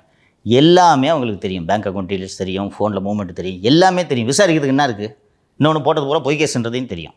அது என்னென்னா அருணை பற்றி விமர்சனம் பண்ணுறேன். ஏன்னா அருணுடைய வண்டவாளங்களை இப்படி யாரும் எடுத்து தண்டவாளத்தில் ஏற்றியதில்லை. இல்லை சார், நான் கூட நீங்கள் பேசுகிறப்ப என்னடா அவர் எதுக்கு அப்படி பேசிக்கிருக்காரு அப்படி தான் நினச்சேன். இனியும் இதே மாதிரி காருக்குள்ள வச்சு எதுக்குப்பா அப்படி ஒரு அதிகாரியை பற்றி தப்பாக பேசுகிறீங்க அப்படின்னு சொல்கிறாங்க. இல்லை இப்போ நீ காலை உடைக்க சொன்னது நான் முக ஸ்டாலின் உடைக்க சொல்லியிருப்பாரு. அப்போ தான் சார் எனக்கு உண்மையிலேயே நீங்கள் பேசுனது ரைட்டுன்னு தான் சார் எனக்குலாம் தோணுச்சு. ஏன்பா அருண் எனக்கு சொத்துகிறாரா? இப்போதிலேயே கடைந்தடித்த அயோக்கியன் அருண் என்பதால் தான் அருணை பற்றி இப்படி பேசியது. அருணை ஒரு கூலிப்படை தலைவன் போல முக ஸ்டாலின் பயன்படுத்தினார், திமுக பயன்படுத்தியது. இப்போ பிரசாத் சொன்னான்ல, வீட்டில் போய் போலீஸை தேடணும். திமுககாரன் எதுக்கு வரான்? போலீஸ் ஆடா நீங்கள்? திமுககாரன் எதுக்கு வரான்? திமுக போலீஸு ரெண்டும் வேறு வேறு அல்ல, புரியுதா? ஸோ டிஎம்கே இந்த போலீஸ் மெஷினரியை யூஸ் பண்ணி நம்மளை சைலன்ஸ் பண்ணுன்ட்டு தான் இவ்வளோ முயற்சிகள். அவங்க மாலதி விரிவாக பேசல, ரொம்ப எமோஷனலாக இருக்காங்க. அவங்க பட்ட கஷ்டம் பெரிய கஷ்டம். எல்லா வழக்கும் பொய் வழக்கு.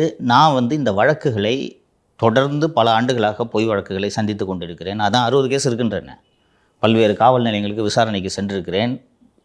நான் தான் எதுக்குறேன், வேறு வழி இல்லாமல் தான் நீங்கள் இங்கே என் கூட உட்காந்து பேசிகிட்டு இருக்கீங்க. உங்களை பிடிச்சி ஜெயிலில் போடுறதுன்னா எவ்வளோ ஒரு இழிவான அரசாங்கம். இது போக எப்படியெல்லாம் தாக்குதல் நம் மீது வந்ததுன்றதை நம்ம யோசிக்கணும். வெறுமனே போலீஸு ஒரு ஸ்டேட்டோட சிஸ்டம் நம்மளை ஹாரஸ் பண்ணுறதுன்றது வேறு.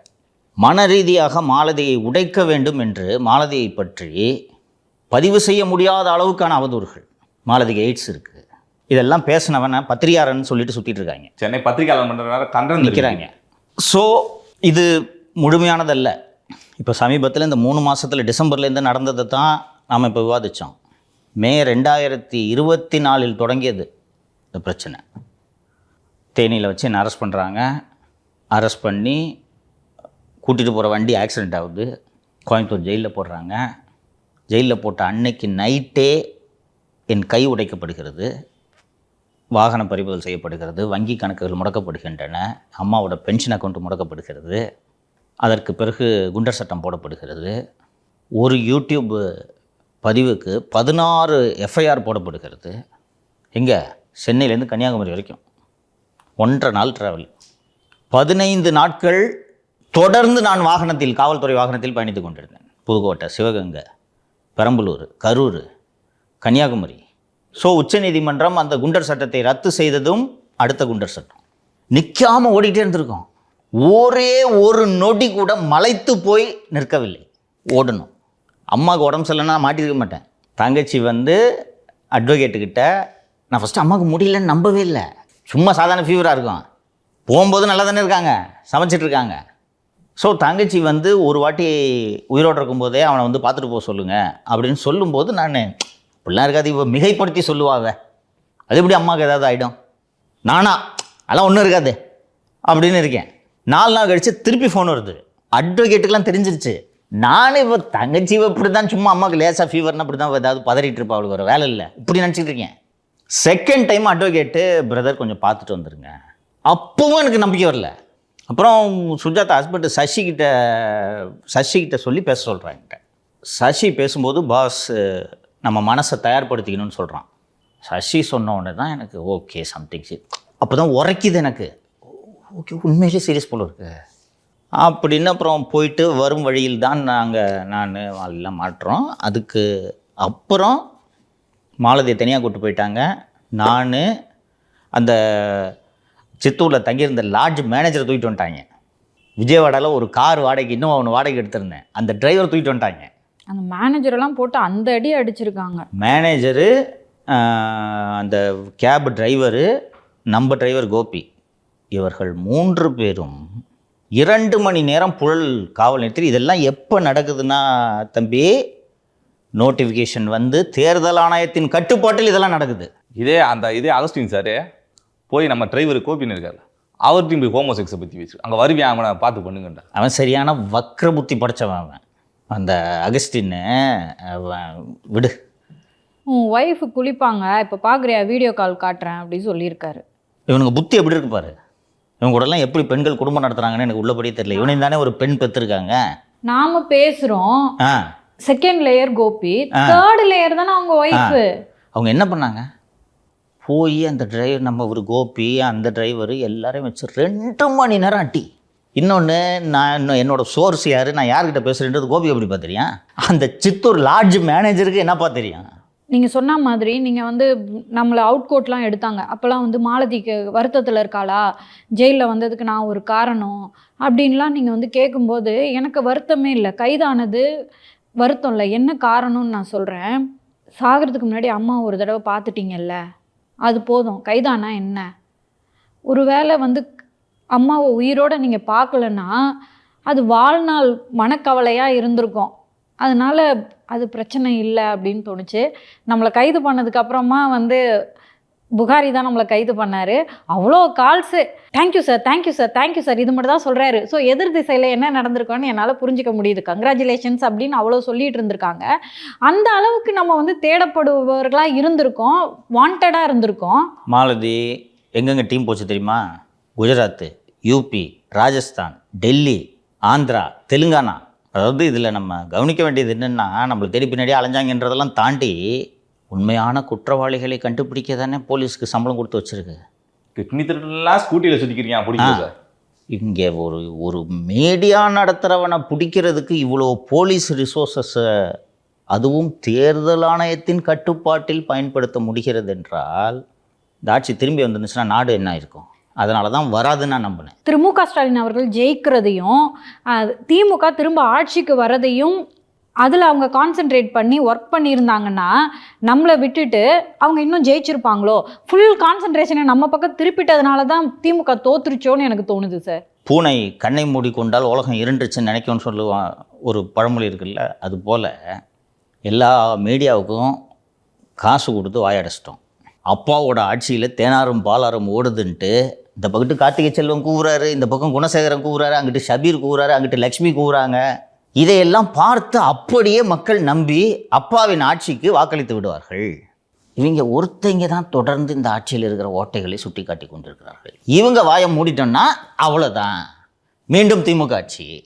எந்த அளவுக்கு அருண் மீண்டும் திமுக ஆட்சி வரும் என்று நம்பினார் என்றால் அந்த அதிர்ச்சியை தாங்க முடியல. திமுக தோத்துருச்சுன்ற அதிர்ச்சியை தாங்க முடியல. 4 நாள் தொடர்ந்து குடி, ஒரு 6வது நாளோ 7வது நாளோ புதிய ஆட்சி அமைந்து விட்டது. 10 ஸ்வேரிங்ன்னு 13ஆம் தேதியோ 14ஆம் தேதியோ யாருமே சொல்லாமல் அப்பாயின்மெண்ட் கொடுக்காம நேராக சிஎம் பார்க்க போயிடுறாரு. கிளம்பி பார்க்க முடியாதுன்னு நினச்சிட்டாங்க. அழுதுருக்கார் ஒரு அதிகாரிகிட்ட போய். என்ன போய் போக்குவரத்து கழகத்துக்கு போடுற அளவுக்கு நான் என்ன பாவம் பண்ணிட்டேன்னு கண்ணில் கண்ணீர் வருதான்ப்பா. அந்த அதிகாரி சொல்லிட்டு பாவமாக இருந்துச்சு சக்கரை எனக்கு, அவனுக்கெல்லாம் பாவம் பார்க்காதீங்க சார்னு. ஸோ இவர்கள் நம்பினார்கள். மாலதி சொல்கிறது ஒரு முக்கியமான பாயிண்ட்டு. நீங்கள் இன்னொன்று, ஸ்டாலின் வந்து இந்த அதிகாரிங்க நம்மளை ஜெயிக்க வச்சுருவாங்கன்னு நம்பி கட்சிக்காரனை கண்டுக்கல. இன்றைக்கி ஆராய்ஞ்சிக்கிட்டு இருக்காங்க, கட்சிக்காரனை கண்டுக்கல. ஆஃபீஸர் பார்த்துப்பார், செக்ரட்டரி சார்கிட்ட சொல்லுங்கள், டிஜிபி சார்கிட்ட சொல்லுங்கள், ஐஜிக்கிட்ட சொல்லுங்கள், இவங்க பார்த்துப்பாங்கன்னு நம்பினாங்க. நான் இதே இடத்துல உட்கார்ந்து இந்த அதிகாரிகளால் தான் இந்த ஆட்சி நாசமாக போகுதுன்னு எத்தனை வாட்டி சொல்லியிருக்கேன். போச்சா? என்னங்க உளவுத்துறை? கொளத்தூரில் தோப்பாருன்றதை கண்டுபிடிக்க முடியாத உளவுத்துறை என்னையா உளவுத்துறை? அறுக்க மாட்டாதவன் இடுப்பில் 58 அருவாள்னு சொல்கிற பழமொழி மாதிரி பென்னு, ஐபேக்கு, ஷோ டைமு, உளவுத்துறை, இது போக கட்சி. கொளத்தூரில் அதுவும் உங்கள் கட்சியில் இருந்தவங்ககிட்ட தோற்றுருக்கீங்களே நீங்கள். அஜக்கு அஜக்குன்னு பாட்டு பாடிக்கிட்டு உங்கள் மாலதி சொன்னது போல நீங்கள் அதில் கவனம் செலுத்தி இருந்தால் கூடுதலாக ஜெயித்திருக்கலாம். சார் இன்னொரு விஷயம் சார், நம்ம வந்து நான் ஜெயிலுக்குள்ளே இருக்கும்போது எலெக்ஷன் நடக்கலை. அப்போ வந்து திரு சேகர் பாபு அவர்கள் அங்கே இருக்க மருத்துவரை கூப்பிட்டு அவங்க அப்பாவையும் சேர்த்து கூப்பிட்டு மாலதி எப்படி இருக்குது, நான் வந்து நல்ல கேஸ் போட்டு அனுப்பிச்சிருக்கேன் அப்படின்னு சொல்லி அனுப்பிச்சிருக்காரு. அதுக்கப்புறம் என்னோடய செக்யூரிட்டி எல்லாம் ரொம்ப டைட் பண்ணிட்டாங்க, நீ இங்கே போகக்கூடாது அங்கே போகக்கூடாது அப்படின்ற மாதிரி. எனக்கு அந்த டைமில் என்ன தோணுச்சுன்னா, என்ன எலெக்ஷன் வரப்போகுது, அதில் கான்சென்ட்ரேட் பண்ணாமல் இவர் வந்து நம்ம மேலே கான்சென்ட்ரேஷனை வச்சுட்டு இருக்காரு அப்படின்னு. அதை மாதிரியே திரு மு க ஸ்டாலின் அவர்கள் தோக்குறாரு. அதுக்கு வந்து அவப்பெயரை திரு சேகர் பாபு அவர்கள் சுமக்கிறாரு. சேகர் பாபு தானே அந்த தொகுதிக்கு பொறுப்பாளர். சேகர் பாபு தானே கூட்டு போயிட்டு டான்ஸ் பார்க்க வச்சது. வாரத்தில் 3 நாள் ஏதாவது குளத்தூரில் நிகழ்ச்சி வச்சு கூட்டிகிட்டு போயிட்டு முதல்வரை குஷிப்படுத்துவதிலே தானே அவர் கவனம் செலுத்தி கூட்டிருந்தார். அது அழுகிற வீடியோலாம் பார்த்தீங்களா, எப்படி இருந்துச்சு? இன்னும் நம்பிக்கிட்டு இருக்காரு அதை.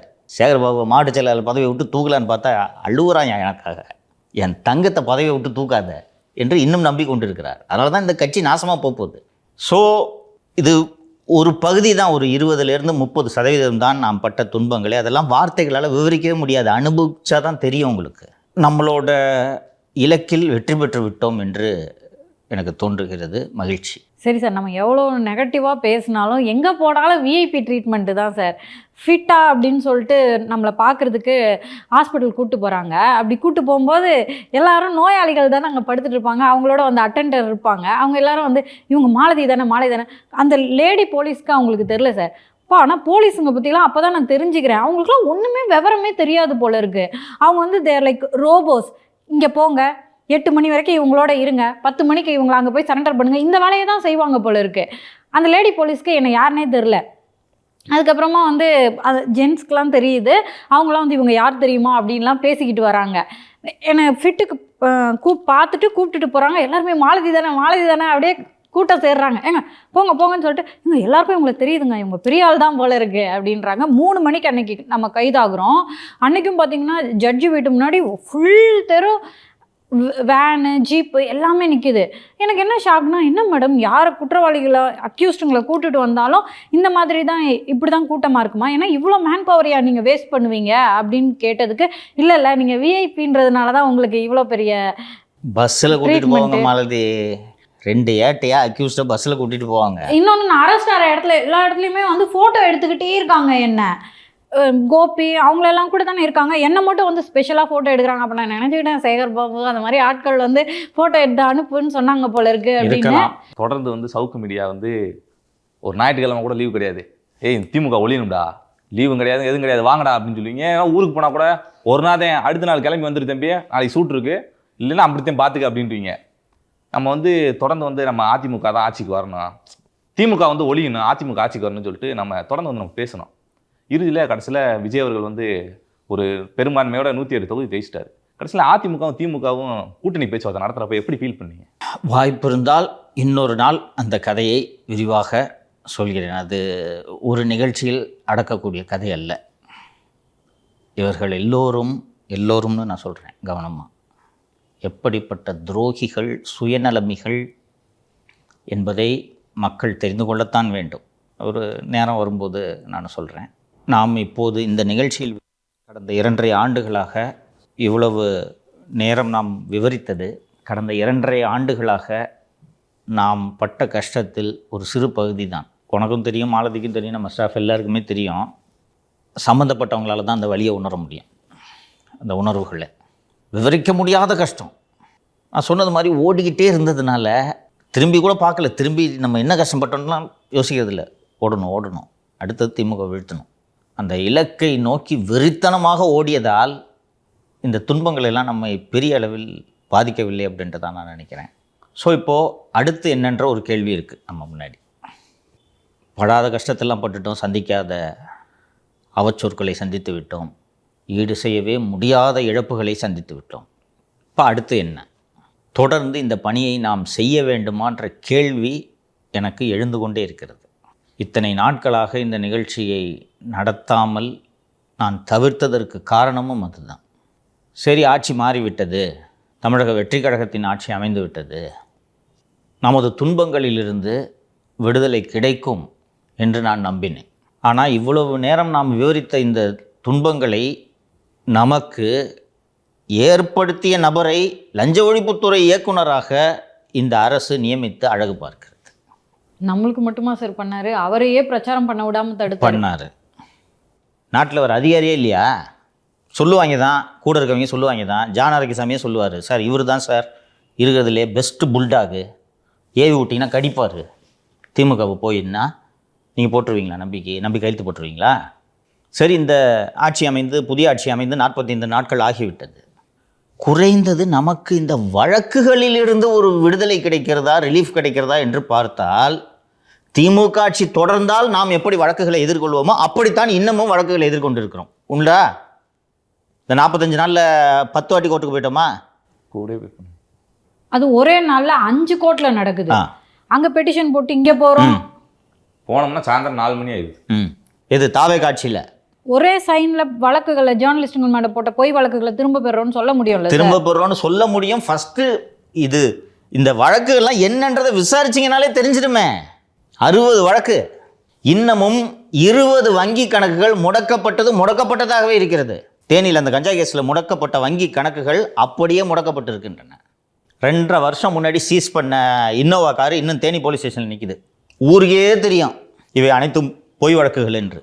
மதுரவாயில் 2.5 வருஷத்துக்கு முன்னாடி சீல் வச்ச வீடு இன்னும் சீல் வச்சுருக்கு. அம்மாவோட பென்ஷன் அக்கௌண்ட்டு 2.5 வருஷமாக சீல் வச்சு அப்படியே இருக்குது, ஃப்ரீஸ் பண்ணி. மே 2024 நான் கைது செய்யப்பட்ட போது முடக்கப்பட்ட வங்கி கணக்குகள் அப்படியே இருக்கின்றன. கடைசியாக கைது செய்யப்பட்ட போது முடக்கப்பட்ட வங்கி கணக்கு முடக்கப்பட்டதாகவே இருக்கிறது. மதுரவாயில் வீட்டில் ஒரு கார் நிற்கிது 2.5 வருஷமாக. வாரத்தில் 4 நாள் நான் கோர்ட்டுக்கு போயிட்டுருக்கேன், நீங்கள் வாரத்தில் 2 நாள் வர்றீங்க. கரெக்டா? சைன் பண்ணிட்டு இருக்கீங்க. நான் இன்னும் கண்டிஷன் சைன் பண்ணிட்டுருக்கேன். பிறகு எதற்காக இந்த பணியை நாம் தொடர வேண்டும்? அதிமுகவுக்காக நாம் மீடியா நடத்தவில்லை, பாரதிய ஜனதா கட்சிக்காக மீடியா நடத்தவில்லை, பாட்டாளி மக்கள் கட்சிக்காக மீடியா நடத்தவில்லை, வேறு எந்த கட்சிக்காகவும் நாம் மீடியா நடத்தவில்லை. மக்களுக்காக தான் நம்ம மீடியாவை நடத்தணும். நிறைய பேர் அதிமுக நமக்கு நிறைய சப்போர்ட் செஞ்சுக்கிட்டு இருக்கு, அதிமுகவின் பின்புலத்தில் இவர் இயங்குகிறார், அதிமுகவின் தயவில் தான் இவர் மீடியா நடத்துகிறார் என்று இன்னமும் அதிமுக காரங்களே பல பேர் நம்பிக்கிட்டு இருக்காங்க. இன்னைக்கு வெளிப்படையாக சொல்கிறேன், அதிமுக தரப்பிலிருந்து எந்த உதவியும் நமக்கு வரவில்லை. பிரமாணியா கைதாகும் போது ஒரு 100 வக்கீல் போனாங்க. நாங்களாம் அனாதைங்க மாதிரி போய் கைதானோம் 3 மணிக்கு. அந்த போதை கேஸில் பிரமாணியாவோட பார்ட்னர் ஹரின்ற ஆளை அமைந்தகரை காவல் நிலையத்தில் பிடித்து கொண்டு போன போது 150 வக்கீல்கள் விடிய விடிய நின்றார்கள். கட்சிக்காரனுக்காக போனால் புரிஞ்சுக்க முடியுது. ஸ்ட்ராட்டஜி டீமுக்காக 150 வக்கீல் நின்னாங்க விடிய விடிய. இன்னைக்கு இந்த வழக்குகளில் இருந்தெல்லாம் நமக்கு ரிலீஃப் கிடைச்சி வந்திருக்கிறதுக்கு காரணம் வழக்கறிஞர் ராஜ்குமார் பாண்டியன், டெல்லி வழக்கறிஞர் திரு பாலாஜி ஸ்ரீனிவாசன். அவங்க நமக்காக செய்கிறாங்க. அவங்க அதிமுகவையோ இல்லை வேறு கட்சியோ சேர்ந்தவர்கள் அல்ல. கோடிக்கணக்கில் நாம் பணத்தை சேர்த்து சம்பாரித்து கூச்சி வச்சுருக்கோம், பதுக்கி வச்சுருக்கோம் அப்படின்ட்டு இன்றைக்கி திமுகவினர் விமர்சனம் பண்ணுறாங்க. பலர் இந்த விமர்சனங்களை அள்ளி வீசுகிறார்கள். உண்மையிலேயே கோடிக்கணக்கில் பணம் வச்சுருந்தா எதுக்கா ஜெயிலுக்கு போகிறான்? பாதுகாத்துட்டு ஜாலியாக வீட்டில் இருந்து அந்த பணத்தை அனுபவிப்பானா? கோடிக்கணக்கில் ஒருத்தன் பணம் வச்சுருந்தானா அந்த பணத்தை அனுபவிப்பானா? ஜெயிலில் போய் உட்காந்துருப்பானா? சிம்பிளாக கேட்குறேன். இல்லை, பணம் வேணும்னா திமுக கூட போய் சேர்ந்து நேரம் புகழ் பாடியிருந்தோம்னா எனக்கு எவ்வளோ கோடி சார்? பலருக்கு தெரியாது, யாருக்குமே தெரியாது. தாவே காட்சி வந்த பிறகு குண்டர் சட்டத்தை ரத்து செய்த பிறகு 4 வழக்குகளில் ஜாமீன் வாங்கணும். வக்கீலுக்கு கொடுக்க ஃபீஸ் இல்லாமல் அலைஞ்சாங்க மாலதி, தெரியுமா? உங்களுக்கு சம்பளம்லாம் எல்லாருக்கும் தள்ளி தள்ளி தானே கொடுத்தேன். அக்கௌண்ட் முடக்கப்பட்டிருக்கு, நீங்களும் சாப்பிடணும், சம்பளத்துக்கு தானே வேலை செய்கிற. நீ டயத்துக்கு வந்துச்சா சம்பளம் உனக்கு? அவ்வளோ கஷ்டப்பட்டுருக்கான் காசுக்கு. ஸோ இதை தொடர்ந்து நடத்த வேண்டுமா இல்லையா அப்படின்ற கேள்வி மீண்டும் மீண்டும் என்னுள் எழுந்து கொண்டு இருக்கிறது. இவ்வளோ நாள் எப்போ சிறைக்கு போயிட்டு வந்தாலும் வீட்டில் அம்மா இருப்பாங்க, தம்பி வாப்பா அப்படின்னு கட்டி பிடிச்சிப்பாங்க. அம்மாவும் இல்லை. நம்ம என் கூட தொடர்புல இருந்தவங்க அத்தனை பேரும் தொல்லைகளை சந்தித்திருக்கிறார்கள். ஒரே ஒரு ஃபோன் காலில் எனக்கு யாராவது எனக்கு பிஸ்னஸ் மேனோ ஒரு அதிகாரியோ பேசியிருந்தானா அவருக்கு பிரச்சனை. ஃபெலிக்ஸ் மேலே, மாரிதாஸ் மேலே, முன்னாள் காவல்துறை அதிகாரி திரு வரதராஜன் அவர்கள் மேலே, எல்லார் மேலேயும் கரூர் வழக்குகள் இருக்குது. இதெல்லாம் திரு விஜய் அவர்களுக்கு தெரியாது. அவங்க முதலமைச்சர், அவருக்கு 1008 வேலைகள் தலைக்கு மேலே இருக்குது. ஆனால் இந்த மாதிரி வழக்குகள்லாம் இருக்குது. ஏற்கனவே ஜேர்னலிஸ்ட்டுங்க போன ஆட்சியில் பாதிக்கப்பட்டதுனால, அதுவும் இதில் திரு விஜய் அவர்களே அவருக்கே ஒரு ரோல் இருக்குது. அப்படி இருக்கும்போது இதை சொல்லி அதிகாரிகள் தானே சார் இந்த வழக்கெல்லாம் வாபஸ் வாங்குங்கன்னு சொல்லணும். அப்படி சொன்னால் தானே ஜேர்னலிஸ்ட்டுங்க பாதுகாப்பாக தைரியமாக திரும்பவும் பேசுவாங்க.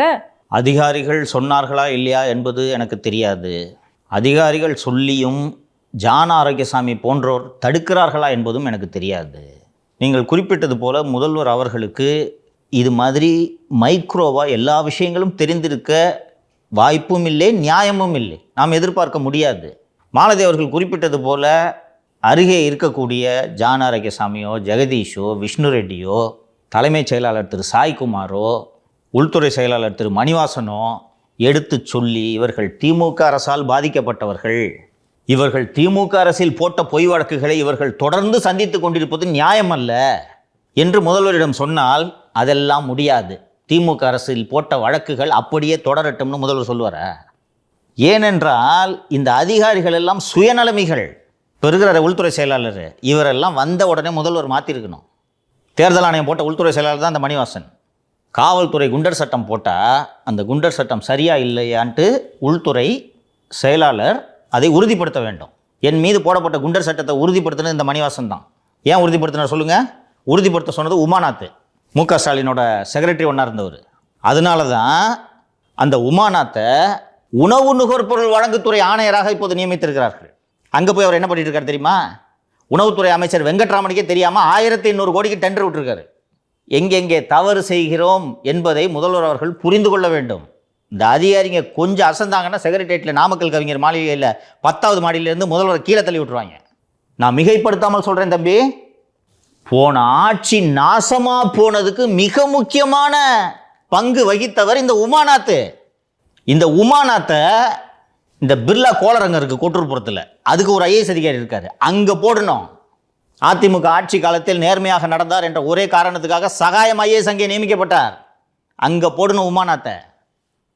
அங்கே போட்டால் அமைச்சருக்கு தெரியாமல் 1800 கோடிக்கு டெண்டர் விட்டு எல்லோனுக்கிட்ட 1.5% வாங்க மாட்டார். அம்மா இறந்ததுக்கு பெங்களூருக்கு உங்களை பரோலில் அனுப்பிச்சாங்கல்ல சார், அதுக்கு ஏன் அனுப்பிச்சிங்கன்னு ஃபோன் பண்ணி மிரட்டி இருக்காரு சார். மிரட்டினா நீங்கள் ஏங்க மிரள்றீங்கன்ற மணிவாசன்ட்ட உமானதை ஃபோன் பண்ணி மிரட்டினா, யோ எலெக்ஷன் கமிஷன் கண்ட்ரோலில் இருக்குப்போ, நீ எதுக்கியா ஃபோன் பண்ணுறேன்ல நீ கேட்கணும். நீ ஐஏஎஸ் ஆஃபீஸர் தானே, நீ ஏன் பம்முற? உமானது தான் உனக்கு பாஸா? இவர்கள் எப்படி கூட்டு கலவாணிகளாக இருக்கிறார்கள் தெரிகிறதா? 1.5% 1500 கோடியில் வாங்கியிருக்காரு. 1800 1.5% 1800 கோடியில் வாங்கியிருக்காருன்னா கீழே ஆர்டிஓவில் 100 ரூபாய் வாங்குறது இல்லை, ரிஜிஸ்ட்ரேஷன் ஆஃபீஸில் 50,000 ரூபாய் வாங்குறது இல்லை. இது எப்படி என்ன கணக்கில் சார் வரும்? மந்திரிக்கே தெரியாது மாலதி. உணவுத்துறை அமைச்சர் திரு வெங்கட்ரமணனுக்கு தெரியாது. அந்த நிகழ்ச்சியின் வாயிலாக சொல்கிறேன், உளவுத்துறைக்கு தெரியாது. இல்லை சவுக்கு மீடியா செயல்பட வேணுமா அப்படின்ற ஒரு கேள்வி எழுப்புறீங்க. இப்போ இதெல்லாம் யார் தான் மக்கள்கிட்ட போய் சொல்கிறது? நான் மட்டும் கேஸ் வாங்கிட்டு சுத்தவாப்பா? வடிய சொல்லு. மக்கள்கிட்டல திரு விஜய் கிட்ட நம்ம சொல்கிறோம். நான் மட்டும் கேஸ் வாங்கிட்டு சுத்தவா? ஏன் சுற்றணும்? என்ன அடைஞ்சோம்? 60 கேஸ் வாங்கினோம், கை உடஞ்சிச்சு, கோர்ட்டுக்கும் ஜெயிலுக்கும் அலைஞ்சிக்கிட்டே இருந்தோம். மாலதி அவர்கள் குறிப்பிட்டது போல ஏன் நீயும் நானும் மாலதியும் நிம்மதியான ஒரு வாழ்க்கையை வாழக்கூடாதா? யார் கஷ்டப்படுறா? தொடர்ந்து நாம் துன்பப்பட்டு கொண்டே இருக்க வேண்டுமா? அதனால் என்னுள் எழுந்திருக்கக்கூடிய இந்த கேள்வி நியாயமான கேள்வி என்பதை நீங்கள் ஒப்புக்கொள்வீர்கள் என்று நான் நம்புகிறேன். அடுத்து என்ன பண்ணுறது? சேனலை தொடர்ந்து நடத்தணுமா வேண்டாமான்றத 10 லட்சத்திற்கும் மேல் இருக்கக்கூடிய நமது சப்ஸ்கிரைபர்ஸ் முடிவு பண்ணிட்டோம். நம்ம பாட்டுக்கு பேசிக்கிட்டே போயிட்டுருப்போம், கவர்மெண்ட் பாட்டு கேஸ் போட்டுக்கிட்டே இருக்கோம், இவங்க பார்த்துக்கிட்டு நல்லா இருக்குன்ட்டு போயிட்டே இருப்பாங்கன்னா இது என்ன லைஃபு? ஏன் இதை செய்யணும் சொல்லு? உன் வயசு என்னப்பா? 20 வயசு. 12 எஃப்ஐஆர் வாங்க வேண்டிய வயசா உனக்கு? கிரிமினலா நீ? தன்னார்வ தொண்டு நிறுவனங்கள் நிதி உதவி செய்து இங்கிலீஷ் லிட்டரேச்சர் படிச்சுட்டு நல்லா வேலை செய்யணுட்டு தானே நீங்கள் வந்து ஜாயின் பண்ண. நீ ஏன் 12 கேஸை வாங்கி கஷ்டப்படணும் சொல்லு? பிரசாத் ஒரு 4-5 சேனலில் வேலை செஞ்சுக்கிட்டு இருந்தான், இன்றைக்கி அவன் மேலே 15 கேஸு. அவன் எதுக்கு கஷ்டப்படணும்? அண்டு நம்ம பார்வையாளர்கள் அத்தனை பேருக்கும் தெரியும், கோடிக்கணக்கில் பணம்லாம் இல்லை நம்மக்கிட்ட.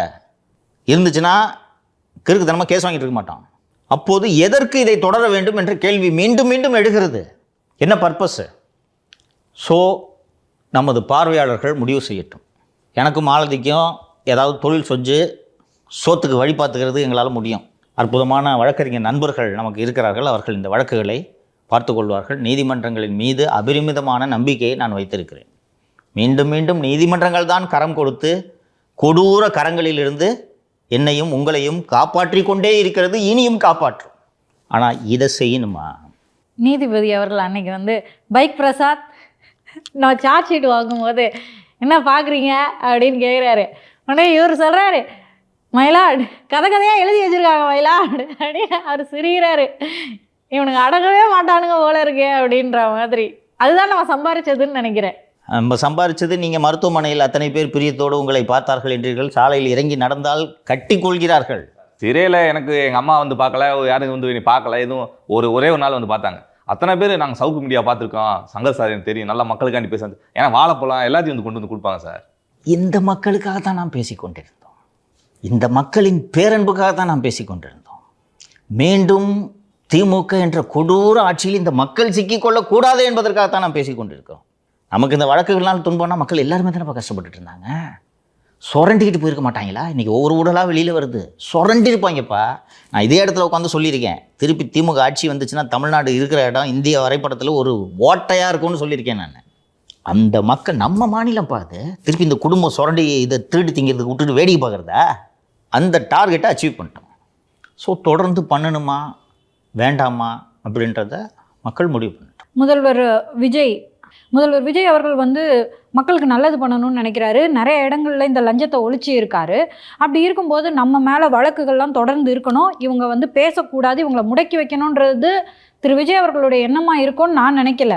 இந்த தகவல் அவருக்கு போய் சேரலை, கீழே இருக்கவங்க நம்ம பேசக்கூடாதுன்னு நினைக்கிறாங்க. அதனால மீண்டும் மீண்டும் இந்த வழக்குகள்லாம் அப்படியே வச்சு நம்மளை முடக்கிட்டா திரு உமாநாத் போன்றவர்கள்லாம் தொடர்ந்து கொள்ளையடிச்சுக்கிட்டே இருக்கலாம். அருண் கொள்ளையடிக்கலாம்ல திருப்பி. என்னமோ அருணுக்கும் எனக்கும் சொத்து தகராறு என்பதால் நான் அருண் அவர்களை மீண்டும் மீண்டும் விமர்சனம் செய்து கொண்டிருக்கிறேன் என்று சிலர் கருத்துக்களை பரப்புகிறார்கள். காவல்துறை பணியிலேயே, ஏன் அரசு பணியிலே இருக்கக்கூடாத நபர் திரு அருண் அவர்கள் என்பதால் தான் நான் மீண்டும் மீண்டும் அவரை பற்றி பேச வேண்டிய சூழலுக்கு தள்ளப்படுகிறேன். லஞ்ச ஒழிப்புத்துறையில் போய் உட்காந்துட்டு மாமூல் வாங்குறது கேள்விப்பட்டிருக்கேப்பா. நீதிபதி அவர்களே ஒரு கருத்து சொல்லியிருக்கார்ல தம்பி. 2 நாட்களுக்கு முன்பு திரு வேலு அவர்களுக்கு சொந்தமான இடங்களில் சோதனை நடந்தது. விஜிலன்ஸ் டிஎஸ்பி டீம் போன உடனே வேலு ஃபஸ்ட்டு சொன்னது, என்ன சார் நீங்கள் வந்திருக்கீங்க, வேற ஒருத்தர் வருவார் சொன்னாங்களே. இதுக்கு எதுக்கு சார் சோதனை? தமிழ்நாடு மக்களுக்கு தான் சோதனை. திமுக ஆட்சியில் கொடிகட்டி பறந்தவர் அருண். அத்தனை அமைச்சர்களும் அருணுக்கு நெருக்கம் உண்டா இல்லையா? அவர் ஒன் ஆஃப் த முதலமைச்சர். ஆமாம், உதயநிதியோட பவர்ஃபுல் அருண்ன்றது எல்லா மந்திரிக்கும் தெரியும். இதை நம்ம இன்னைக்கு ஆட்சி மாறினால பேசல, முன்னாடியும் பேசியிருக்கோம். இப்போது குறைஞ்சது எப்படி பார்த்தாலும் ஒரு 50,000 கோடி இருக்கும்பா வேலுக்கிட்ட. மினிமம் 50,000 கோடி இருக்கும். நாளைக்கு சோதனைக்கு வரேன்னு சொல்கிறதுக்காக ஒரு 50 கோடி கொடுக்க மாட்டாரா வேலு? 50 கோடி கொடுக்க மாட்டாரா? இவர் வாங்காதவரா? அப்போது இதர திமுக அமைச்சர்கள் மீது எப்படி வழக்கு பதிவு செய்வார்? இந்த லட்சணத்தில் தான் வழக்கு நடக்கும். வழக்கு பதிவு செய்வார். வழக்கே போட மாட்டேன்னுலாம் சொன்னால் அங்கே வச்சிருக்க மாட்டாங்க, கண்டிப்பாக பதிவு செய்வார். நாளே சொல்லிடுவார். அண்டு வழக்கை பலவீனமாக தாக்கல் செய்தால் ஜெயலலிதாவை தண்டிக்க வேண்டும் என்ற ஒரே காரணத்திற்காக, ஜெயலலிதாவின் ஊழலுக்காகத்தான் நம்மை ஆக்கியிருக்கிறார்கள் என்பதை புரிந்து கொண்ட கருணாநிதி எவ்வளவோ ஐபிஎஸ் அதிகாரிகள் இருந்தபோது சொத்து குவிப்பு வழக்கை விசாரிப்பதற்கு நல்லம்மா நாயுடு என்ற சப் இன்ஸ்பெக்டராக பணியில் சேர்ந்தவரை தேர்ந்தெடுத்தார். அப்போவும் ஏகப்பட்ட ஐபிஎஸ் ஆஃபீஸர்ஸ் இருந்தாங்க. யார் சொத்து குவிப்பு வழக்கு நல்லா பாப்பா சார், நல்லம்மா நாயுடு நாங்கள் ஒருத்தர் இருக்கார், இப்போது அடிஷ்னல் எஸ்பியாக இருக்கார், அவர் எக்ஸ்பர்ட்டு, அவரை போடியா. அதனால்தான் 18 ஆண்டுகள் கழித்து ஜெயலலிதா தண்டிக்கப்பட்டார். 1 மாதத்தில் வேலு இந்த கேஸ் உடச்சிடுவார். ஏற்கனவே மக்கள் வரி பணத்தை திருடியவர்களை சும்மா விட மாட்டேன், அந்த பணத்தை நான் பறிமுதல் செய்வேன் என்று முதல்வர் அவர்கள் எடுத்த முடிவுக்கு பங்கம் விளைவிக்கும் நபர் தான் இந்த அருண் என்பதால் தான் அவரை மீண்டும் பேச வேண்டியிருக்கிறது. நான் ஏற்கனவே 1-2 பத்திரிகையாளர் சந்திப்பில் கூட அதை பதிவு பண்ணியிருக்கேன். சென்னை சிட்டி போலீஸில் வேலை செய்யக்கூடிய 20 பேர் எதுக்குப்பா லஞ்ச ஒழிப்புத்துறை இயக்குனருக்கு? இன்னும் இருக்காங்களா? இன்னும் இருக்காங்க. சென்னை காவல்துறை ஆணையரகத்தில் அருணுக்கு மாமூல் வசூல் பண்ணி கொடுத்துட்டு இருந்தவர் தான் ஐயப்பன், கேம்பில் இருக்கு. அந்த ஐயப்பனை எதுக்கு லஞ்ச ஒழிப்புத்துறை கூட்டு போகிறார் இவர்? KN நேரு, ஏவவேலு போன்றவர்களிடம் தகவலை சொல்லி பணத்தை வசூல் செய்து தருவதற்காகத்தான் ஐயப்பனை வைத்து கொண்டிருக்கிறார். அப்போ எந்த நம்பிக்கையில் நான் திருப்பி நிகழ்ச்சியை நடத்துறது சொல்லுங்கள்? ஸோ இப்போ இதெல்லாம் தகவலாக போயிருக்கோம்ல சார் முதலமைச்சர் அவர்களுக்கு? போச்சா இல்லையான்னு எனக்கு எப்படி மாலதி தெரியும்? அறிக்கைகள் முதல்வருக்கு சென்றால் பரவாயில்லை, ஜான் ஆரோக்கியசாமிக்கு சென்றால் உளவுத்துறையில் இருக்கக்கூடிய அதிகாரிகள் முதல்வருக்கு உண்மையை தெரிவிக்க வேண்டும் என்று உளமாற விரும்புகிறார்கள். ஏன்னா அதான் அவங்க வேலை. அதுக்கு தான் அவங்களை அங்கே நியமிச்சிருக்குது. ஏன்னா திரு விஜய் அவர்களும் நல்லது பண்ணணும்னு நினைக்கிறாரு. ஸோ அந்த தகவலை அவர் அப்படியே கிரகிச்சுக்கணும். இந்த உலகத்துல வந்து குளத்தூர்லேயே MK ஸ்டாலின் அவர்கள் தோப்பாரு, அந்த கண்டுபிடிக்காமலாம் இல்லை, நல்லா தான் இருக்கு. ஆனால் முதல்வருக்கு போகாமல் ஜான் ஆரோக்கியசாமிக்கு போனால் அருண் இப்படி செய்கிறார் என்பதை அருணை லஞ்ச ஒழிப்புத்துறை இயக்குனர் பதவிக்கு நியமிப்பதற்கு காரணமாக இருந்த ஜான் ஆரோக்கியசாமியிடம் சென்றால் அவர் எப்படி அதை முதல்வரிடம் சொல்லுவார்? அப்போது எதற்காக நாம் இந்த பணியை தொடர்ந்து செய்து மேலும் நம் மீது துன்பங்களை வாரி சுமந்து கொள்ள வேண்டும் என்ற கேள்விதான் என் மீது எனக்கு மீண்டும் மீண்டும் எழுகிறது. அதனால் இந்த கேள்வியோடு இந்த நிகழ்ச்சியை முடிக்கலாம் என்று நினைக்கிறேன். இந்த கட்டிடத்தின் உரிமையாளருக்கு எனது நெஞ்சார்ந்த நன்றிகளை தெரிவித்துக் கொள்ள கடமைப்பட்டிருக்கேன். அவர் ஒரு லக்ஷ்மிகாந்தன் ஒரு பேர், அதிமுக நிர்வாகி. இப்போ அதிமுக நிர்வாகி இல்லைன்னு நினைக்கிறேன். ஏன்னா அதிமுகவே இல்லை, இருந்தால் தானே அவர் நிர்வாகியாக இருப்பார். அவர் மேலே 3 வழக்கு போட்டு வச்சிருக்காங்க. இது மக்கள் தெரிஞ்சுக்கணும். கட்டடம் கொடுத்தாரு, வாடகை கட்டடம் கொடுத்துருக்காரு, அட்வான்ஸ் கொடுத்துருக்கோம், வாடகை கொடுத்துட்ருக்கோம். ஒரு பில்டிங் ஓனர் இங்கே நம்ம உட்காந்துக்கிட்டு பேசுறதுக்கு அவரா பொறுப்பு? இன்னும் சொல்ல போனோன்னா தொல்லை அவருக்கு நம்ம இல்லையா? 6 மாதங்கள் இந்த கட்டிடம் பூட்டி கிடந்தது, அவரே பயன்படுத்த முடியவில்லை. தம்பி மொட்டை மாடியில் டேங்க் இருக்குது, டேங்கை க்ளீன் பண்ண விடாமல் கதவை சீல் வச்சிட்டாங்கப்பா, தெரியுமா? புதிய ஆட்சி பதவியேற்று 10 நாட்கள் வரை காவல்துறை இங்கிருந்து நகரவில்லை, தெரியுமா? ஸோ அவருக்கு, லக்ஷ்மிகாந்தன் அவர்களுக்கு இந்த நேரத்தில் நன்றியை தெரிவித்துக் கொள்கிறேன். இந்த அரங்கத்தில் இது கடைசி படப்பிடிப்பு. ரஃபாக எவ்வளோ மாலதி செலவாயிருக்கும் இன்டீரியரு எல்லாத்துக்கும்? 20 lakhs போச்சு. அதெல்லாம் நாங்கள் அடைந்த இழப்புகளில் ஒரு சிறு துளி, இந்த 20 லட்ச ரூபா. அவருக்கு நன்றியை தெரிவித்துக் கொள்கிறேன். எங்களது துன்பங்களிலெல்லாம் எங்கள் உடன் நின்ற சவுக்கு மீடியாவின் பார்வையாளர்களுக்கு எனது நெஞ்சார்ந்த நன்றிகள். அவர்கள் இல்லாமல் நாம் இல்லை. ஸோ நாம் தொடர்ந்து பணியாற்ற வேண்டுமா, செயல்பட வேண்டுமா என்பதை மக்கள் தான் முடிவு பண்ணணும். நீங்கள் ஏதாவது சொல்ல விரும்புறீங்கன்னா சொல்லிட்டு முடிச்சுக்கங்க. சரிங்க சார், நீங்கள் சொன்ன மாதிரி சவுக்கு மீடியா மீண்டும் செயல்படணுமா என்ன அப்படின்றத மக்களே வந்து சொல்லட்டும். அது கமெண்ட் பாக்ஸ்லேயும் சொல்லட்டும். நம்ம வாட்ஸ்அப் நம்பர் கொடுக்குறோம், அந்த வாட்ஸ்அப் நம்பர்லேயே அவங்க மெசேஜ் பண்ணுங்க சார். ஸோ சரியான தீர்ப்பை நம்ம என்ன செய்யணும் அப்படின்ற முடிவை மக்கள் எடுத்து கமெண்ட்டில் பதிவு பண்ணுவாங்கன்னு நம்புகிறேன். அது மட்டும் இல்லாமல் திரு விஜய் அவர்களுக்கு அவர் முதலமைச்சர் ஆனதுக்கப்புறமா நம்ம பண்ணுற ஷோ இது, வாழ்த்துக்கள். அது மட்டும் இல்லாமல் தமிழகத்தில் ஜேர்னலிஸ்ட்டுங்க மேலே போட்ட எல்லா பொய் வழக்குகளையும் அவர் நீக்கணும் அப்படின்றத நான் ஒரு கோரிக்கையாக வச்சு இந்த நிகழ்ச்சியை முடிச்சுக்கலான்னு நினைக்கிறேன் சார். நன்றி மாலதி. நன்றி சார்.